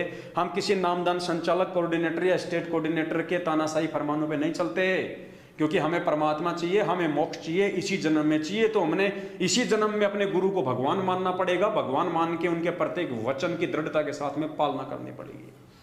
तो परमेश्वर ने कह दिया कि पाठ करवाने से पहले अपने गुरु जी की आज्ञा जरूरी है। अब बता दीजिए ये मूर्ख संगत कहाँ जो है आदेश ले रही है? हिसार जेल में जाके। ये लास्ट पेज है इसका, ज्ञान आधार से हम इसका निष्कर्ष निकालते हैं। दूसरी यज्ञ ध्यान, कई दिन पहले आपका ध्यान इस धर्म कर्म सेवा में दान करने के लिए लगा रहे, भक्ति बनी रहे। तीसरी यज्ञ हवन की, हजारों अखंड ज्योति जलेंगे, आपको पुण्य मिलेगा। चौथी यज्ञ है प्रणाम। आप अपने निकट के आश्रम में जाओगे, वहां अपने गुरु भगवान और कबीर भगवान। अब देखिए पुण्यात्माओं, आत्मा के दो दो भगवान हो गए। एक भगवान तो कौन सा, गुरु भगवान, दूसरा कबीर भगवान। बताओ, दो दो भगवान बना दिए इन्होंने पीले पर्चे में आत्मा के। गुरु भगवान, कबीर भगवान। व्यभिचारणी बनाया जा रहा है तुमको, पतिव्रता धर्म से दूर हटाया जा रहा है। अरे विचार करो, क्या गुरुजी कभी लिखेंगे ये शब्द, दो दो भगवान, गुरु भगवान और कबीर भगवान? थोड़ा मोटा करके पढ़ाऊं तो आपको समझ में आएगा, ध्यान से देखना, इसको थोड़ा सा मैं हाईलाइट कर रहा हूं। ये देखिए, ये देखिए, गुरु भगवान कबीर भगवान। ये देखिए, गुरु भगवान और कबीर भगवान, गुरु भगवान कबीर भगवान। आत्मा को कर दिया वेश्या, व्यभिचारणी आत्मा बना दिया, एक आत्मा के दो दो भगवान बता के। मालिक कहते हैं गुरु बड़े हैं गोविंद से मन में देख विचार, हरि सुमरे सो वार हैं गुरु सुमरे होए पार। और गुरु गोविंद दोनों खड़े किसके लागू पाए, बलिहारी गुरु आपना जिन गोविंद दिया बताए। सबसे पहले आपने वीडियो सुना गुरुदेव का जिसमें गुरुजी कहते हैं कि इष्ट और भगवान में कोई अंतर नहीं होता। तो ये दो दो भगवान यहाँ पे कौन लिखेगा, क्या गुरुजी लिखेंगे? आप लोगों को नरक के रास्ते परमात्मा लेके जाएगा या ये मैनेजमेंट लेके जाएगा? ये पीले पर्चे कोई गुरुजी को कोई प्रिंटिंग प्रेस नहीं दे रखी है हिसार जेल में। गुरुजी को इतनी कोई सुविधा नहीं है कि वहां पे गुरुजी को कंप्यूटर दे दिया जाएगा, गुरुजी को प्रिंटिंग प्रेस दे दी जाएगी, गुरुजी पीले पर्चे छापेंगे। ये मनमुखी रूप से कंप्यूटर पे बैठ के ये मैनेजमेंट वाले छापते हैं, तुम्हें मूर्ख बनाते हैं, और इनकी जाल में वो फंसेगा जो मंद बुद्धि होगा, जो रट्टू तोता होगा। एक आत्मा के दो पति बना दिए, गुरु भगवान और कबीर भगवान। अगर दोनों भगवान है तो फिर दोनों का प्रकट दिवस मनाया तुम लोगों ने आज तक? अगर कबीर भगवान है तो कबीर का तो तुम मना रहे हो 14 तारीख को, 14 जून को। क्या आप अपने गुरु जी का भी प्रकट दिवस मनाते हो नालायको? फिर अगर दो भगवान है तो, यदि तुम गुरु जी को भी भगवान मानते हो तो क्या 8 सितंबर को तुमने सत्सेवकों को छोड़ के क्या किसी ने भी उनका प्रकट दिवस मनाया? ये सब मूर्खता की हदें पार की जा रही है काल भगवान के द्वारा आप लोगों को भ्रमित करने के लिए। और भ्रमित वही होगा जो मंद बुद्धि होगा, वरना ज्ञानी आत्मा तुरंत निष्कर्ष निकाल लेगी। आगे देखिए पुण्यात्माओं, 5वीं यज्ञ है ज्ञान की। वाणी का पाठ सुनोगे, पाठ प्रकाश की आरती, भोग की आरती करोगे। अब देखिए पुण्यात्माओं, निष्कर्ष निकालिए। यहां लिखा जा रहा है वाणी का पाठ सुनोगे, पाठ प्रकाश की आरती। एक हो गई पाठ प्रकाश की आरती और दूसरी हो गई भोग की आरती। ये देखिए, जो भगत भाई बहन अभी भी अपने गुरुजी को भोग लगाने से डरते हैं और ये सोचते हैं कि गुरुजी को भोग नहीं लगाया जाता, ये देखिए यहाँ पे दो दो प्रकार की आरतियां लिखी हैं। पहली आरती लिखी है पाठ प्रकाश की आरती, जो 3 दिन का पाठ होता है, जो गुरुदेव जी की प्रेजेंस में, गुरुदेव की उपस्थिति में जो आश्रम में किया जाता है। और दूसरा भोग की आरती, भोग की आरती जो अपने गुरु जी को लगाया जाता है, क्योंकि गुरु जी भगवान होते हैं और भोग की आरती भगवान को लगाई जाती है। ये भोग की आरती जो सत्सेवक भाई बहनों ने कई वर्षों से अपने घरों में अपने गुरु जी को लगाना शुरू कर दिया है। आप लोगों की भले आंखें ना खुल रही हूं अभी, ये देखिए आज स्पष्ट हो गया यहाँ पे इस पीले पर्चे में इन मंद बुद्धियों के द्वारा। एक तरफ लिख रहे पाठ प्रकाश की आरती और फिर लिख रहे भोग की आरती। और जो नित्य नियम की जो पुस्तक है, जो तीनों समय की आरती का जो गुटका नाम दीक्षा के समय हमें दिया जाता है, उसमें क्या लिखा हुआ है? सबसे पहले नित्य नियम किस लिए? हमारे करने के लिए। फिर असुर निकंदन रमणी क्यों लिखी है? हमारे करने के लिए। फिर संध्या आरती क्यों लिखी है? हमारे करने के लिए। फिर अनदेव की छोटी आरती क्यों? हमारे करने के लिए। फिर अनदेव की बड़ी आरती क्यों? हमारे करने के लिए। उसके बाद में भोग की आरती क्यों? हमारे करने के लिए। लेकिन भोग की आरती वो करेगा जो अपने गुरु जी को भगवान मानेगा। जो गुरु जी को भगवान नहीं मानेगा वो किसकी भोग की आरती करेगा? वो तो कागज के टुकड़ों को भोग लगाएगा, दाढ़ी मूंछ वालों को भगवान मान के। तो भोग की आरती नित्य नियम में लिखी हुई है, हमारे करने के लिए लिखी हुई है, वरना फालतू में उसमें क्यों लिखते गुरु जी? क्योंकि वो आरतियों की है, वो पुस्तक केवल आरती के लिए है। तो भोग की आरती क्यों लिखी है? हमारे करने के लिए। लेकिन कौन करेगा? जो गुरु जी को भगवान मानेगा। तो सत्सेवकों ने गुरु को भगवान मानना शुरू किया है और सत्सेवक ही भोग की आरती करते हैं। बाकी ये लोग केवल एक दाढ़ी मूंछ वाली फोटो को, और वो भी फॉर्मेलिटी के लिए, इनको ये भी नहीं पता कि भोग लगाया कैसे जाता है। अरे कागज के टुकड़े को भोग लगा रहे हो, अरे फोटो को भी भोग उसको लगाओ जो वर्तमान में है। 650 साल पहले वाले को तुम भोग लगा रहे हो जिसका रूप काल बना सकता है। स्पष्ट कहा परमात्मा ने सत्संग में कि काल भगवान ने एक वरदान मांगा हुआ था कि मैं आपका रूप बना सकूं, तो दाढ़ी मूछ वाला रूप तो काल भी बना सकता है। नालायक को अगर काल आके बैठ गया वहां पे तो क्या हाल होगा तुम्हारा। यह सब आपके द्वारा दिए गए दान से ही संभव है। आप भोग की आरती में सुनते पढ़ते हैं, आज लग्या साहिब को भोग दीन के टुकड़े पानी का। कौन सुनता है? सत्सेवक भाई बहन।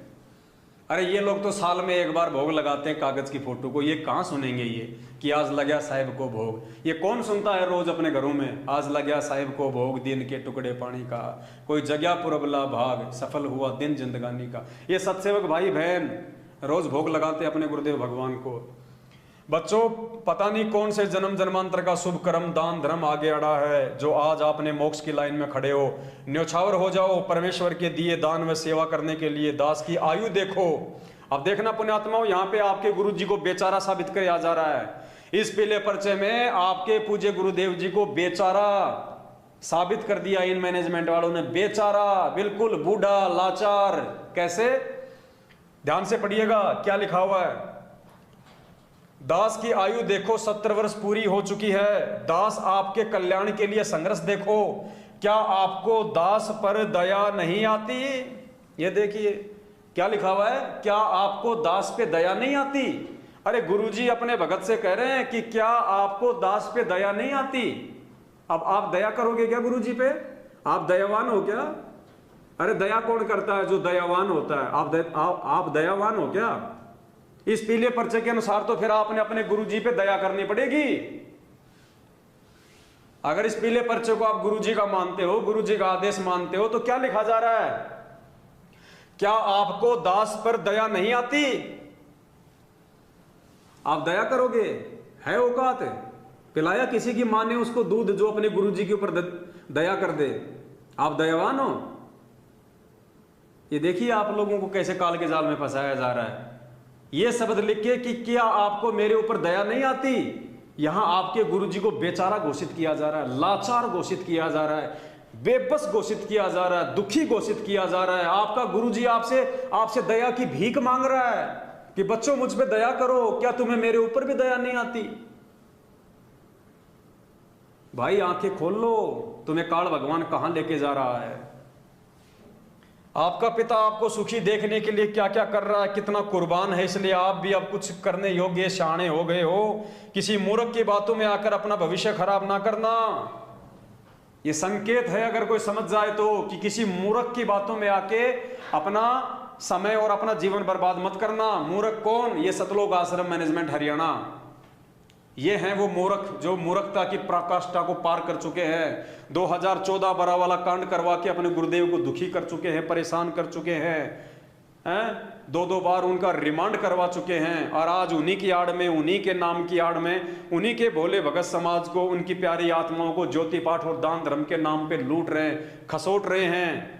बेचारे भक्तों का देह दान करवा के, रक्तदान करवा के उनके अंग और उनका खून ऊंची ऊंची संस्थाओं को, ब्लड बैंक को, प्राइवेट हॉस्पिटल को ऊंचे दामों पे बेचा जा रहा है। राजस्थान के मृतक गैंगस्टर आनंदपाल सिंह की सीबीआई जांच में लाखों भक्तों को बैठा दिया गया। 5 लाख रुपए का राजपूत करणी सेना को दान दिया गया। अब भक्तों का दान का पैसा राजपूत करणी सेना क्या करेगी? भंडारे में तो लगाएगी नहीं। शराब पिएंगे, मांस खाएंगे, ओछी हरकतें करेंगे, तमाकू पिएंगे, राजनीति में लगाएंगे, उल्टे काम करेंगे, तो परिणाम कौन भोगेगा? मैनेजमेंट या मैनेजमेंट का बाप या ये संगत? और परिणाम भोग रही है संगत। आए दिन अकाल मौत, आए दिन अकाल मौत। तो क्या करेगा भाई गुरु इससे ज्यादा? तो पुण्यात्माओं, हमारा तो छोटा सा एक प्रयास रहता है कि हम आप लोगों को टाइम टाइम पे सच्चाई से परिचित करवाते रहें। यदि आप लोग सच्चाई से अपडेट रहोगे, पूज्य गुरुदेव जी के ज्ञान आधार से चलोगे, परमेश्वर के वचन पे चलोगे, तो अपनी भक्ति मर्यादाओं को सुचारू रख के भक्ति मार्ग पे ठीक ठाक चल पाओगे। वरना पुण्यात्माओं, चारों तरफ काल भगवान का भयंकर जाल है, चारों तरफ। तुम्हें कोई बचाने वाला नहीं, तुम्हें कोई समझाने वाला नहीं। ये शुक्र मनाओ सतगुरु रामपाल जी भगवान का, इस कलयुग के यथार्थ सच्चे कबीर परमात्मा का, जिन्होंने हम सत्सेवकों को निमित्त बना के साथ संगति रूपी ये मंच तैयार कर दिया है, ताकि आप लोग उस काल के जाल से निकल के साथ संगति से जुड़ो। परमेश्वर ने हम जैसों की ड्यूटी लगा रही है, आप भाई बहनों को वीडियो बना बना के समझा रहे हैं, वरना हमें आपसे क्या स्वार्थ है भाई? आप कौन से हमें अपनी पेंशन दे रहे हो? आपने कौन सी अपनी प्रॉपर्टी हमारे नाम कर रखी है जो हम आपको समझाएंगे? लेकिन हमारा शिष्य धर्म हम निभा रहे हैं। तुम भी यदि अपना शिष्य धर्म निभाना चाहते हो तो सबसे पहले एक शिष्य का फर्ज होता है, शिष्य देखा देखी में नहीं चलता, शिष्य आंखों पे काली पट्टी बांध के नहीं चलता, शिष्य भेड़ चाल में नहीं चलता। शिष्य वो होता है जो अपने गुरुजी की शिक्षाओं पे चलता है। तो भाई ये जो 14 जून 2022 को ये राजस्थान, यूपी, एमपी, मध्य प्रदेश, दिल्ली, हरियाणा, पंजाब, इन फर्जी आश्रमों में जगह जगह एक कागज की फोटो के नाम पे जो तुमको ज्योति पाठ और दान के नाम पे लूटने की जो प्लानिंग की जा रही है, तुम उस लूट का हिस्सा ना बनो। ज्ञान आधार से अपने परमेश्वर के सत्य भक्ति मार्ग पे चलो, परमेश्वर के वचन को फॉलो करो, सत्संगों को फॉलो करो, खुद भी लूटने पिटने से बचो और वो लूटने वालों के भी ज्यादा कर्म खराब करने से उन्हें बचाओ।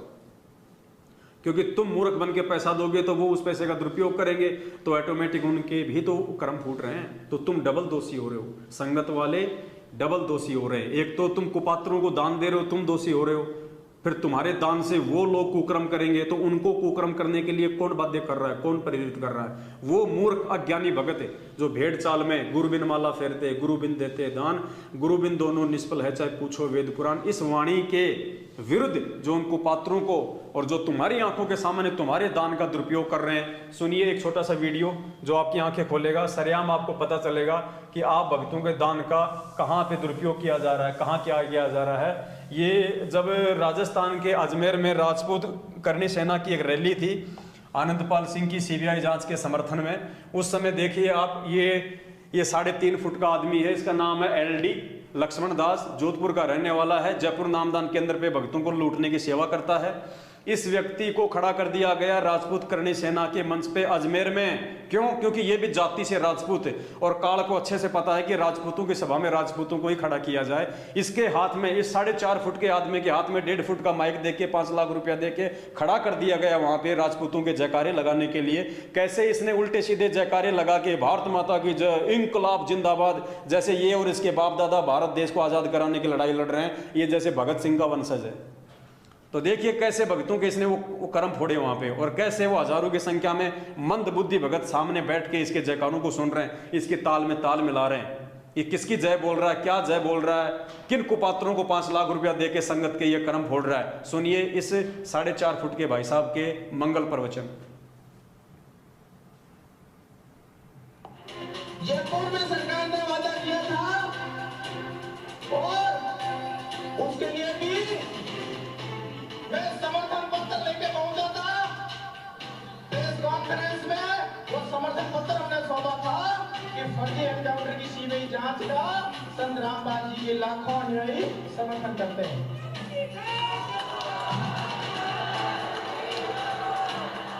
भारत माता की, भारत माता की, मां पद्मावती की, मां पद्मावती की इंकलाब।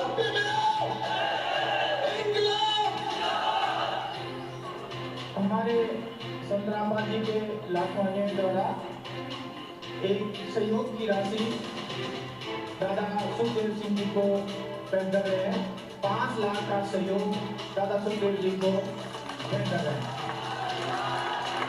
मैं बता देता हूँ किसी रामपाल जी को वो भी हमारे लिए आनंदपाल जी जैसे न्याय की लड़ाई है।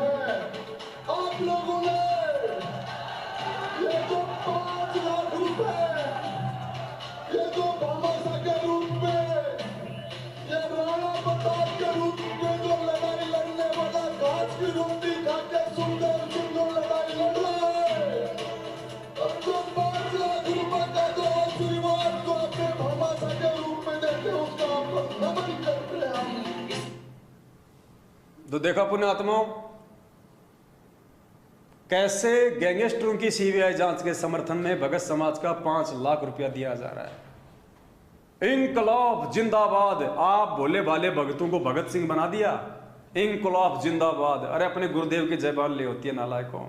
माता पद्मावती की जय, पद्मावती की जय बुला दी तुम मूर्ख संगत वालों से, तुम्हारी मर्यादाएं तोड़वा दी, 5 लाख रुपए का चेक दिलवा दिया। और कैसे वो भाई साहब लास्ट में महिमा गा रहा उन भक्तों की, 5 लाख रुपए जो मिल गए। पुण्यात्माओं, ये सौदा फिर ना ही रे संतो, ये सौदा फिर ना ही। पुण्यात्माओं, ये मौका जिंदगी में दोबारा नहीं मिलेगा। और 50% से ऊपर संगत परमेश्वर की मर्यादाओं से, परमेश्वर की सीमाओं से बाहर जा चुकी है। परमात्मा भी उसको सीधे रास्ते पे नहीं ला सकते, वो इतने नीचे गिर चुके हैं मानसिक तौर पे, इतने ज्यादा वो गुलाम हो चुके हैं। ये सौभाग्य है हम सत्सेवक भाई बहनों का, हम परमेश्वर का कोटि कोटि दंडवत धन्यवाद करते हैं। हम ऋणी हैं इस पूज्य गुरुदेव भगवान के, जो परमात्मा ने ना जाने कैसे हमारी बुद्धि के ये पट खोले, हमारे को सत्य से परिचित कराया। परमेश्वर ने हमारे को नीर खीर का निबेरा करना सिखाया और इन गलत कुकर्मों में फंसने से हमारे को बचाया, वरना हम भी एक ना एक दिन इन्हीं कुपात्रों के सहयोगी होते, इसी मैनेजमेंट के पीछे चल के अपनी भक्ति बर्बाद कर रहे होते, जैसे आज ये लाखों की संगत कर रही है। हम भी एक कागज के टुकड़े को भगवान मान के उनका प्रकट दिवस मना रहे होते। तो पुण्यात्माओं, ये गुरुदेव की विशेष रजा है, जो आत्मा सात संगति से जुड़ी हुई है। पुण्यात्माओं, आप हैं वो असली आत्मा जिनके विषय में परमात्मा सत्संग के शुरुआत में कहते हैं कि पुण्यात्माओं धन्य हैं तुम्हारे माता पिता जिनसे तुम्हारा जन्म हुआ।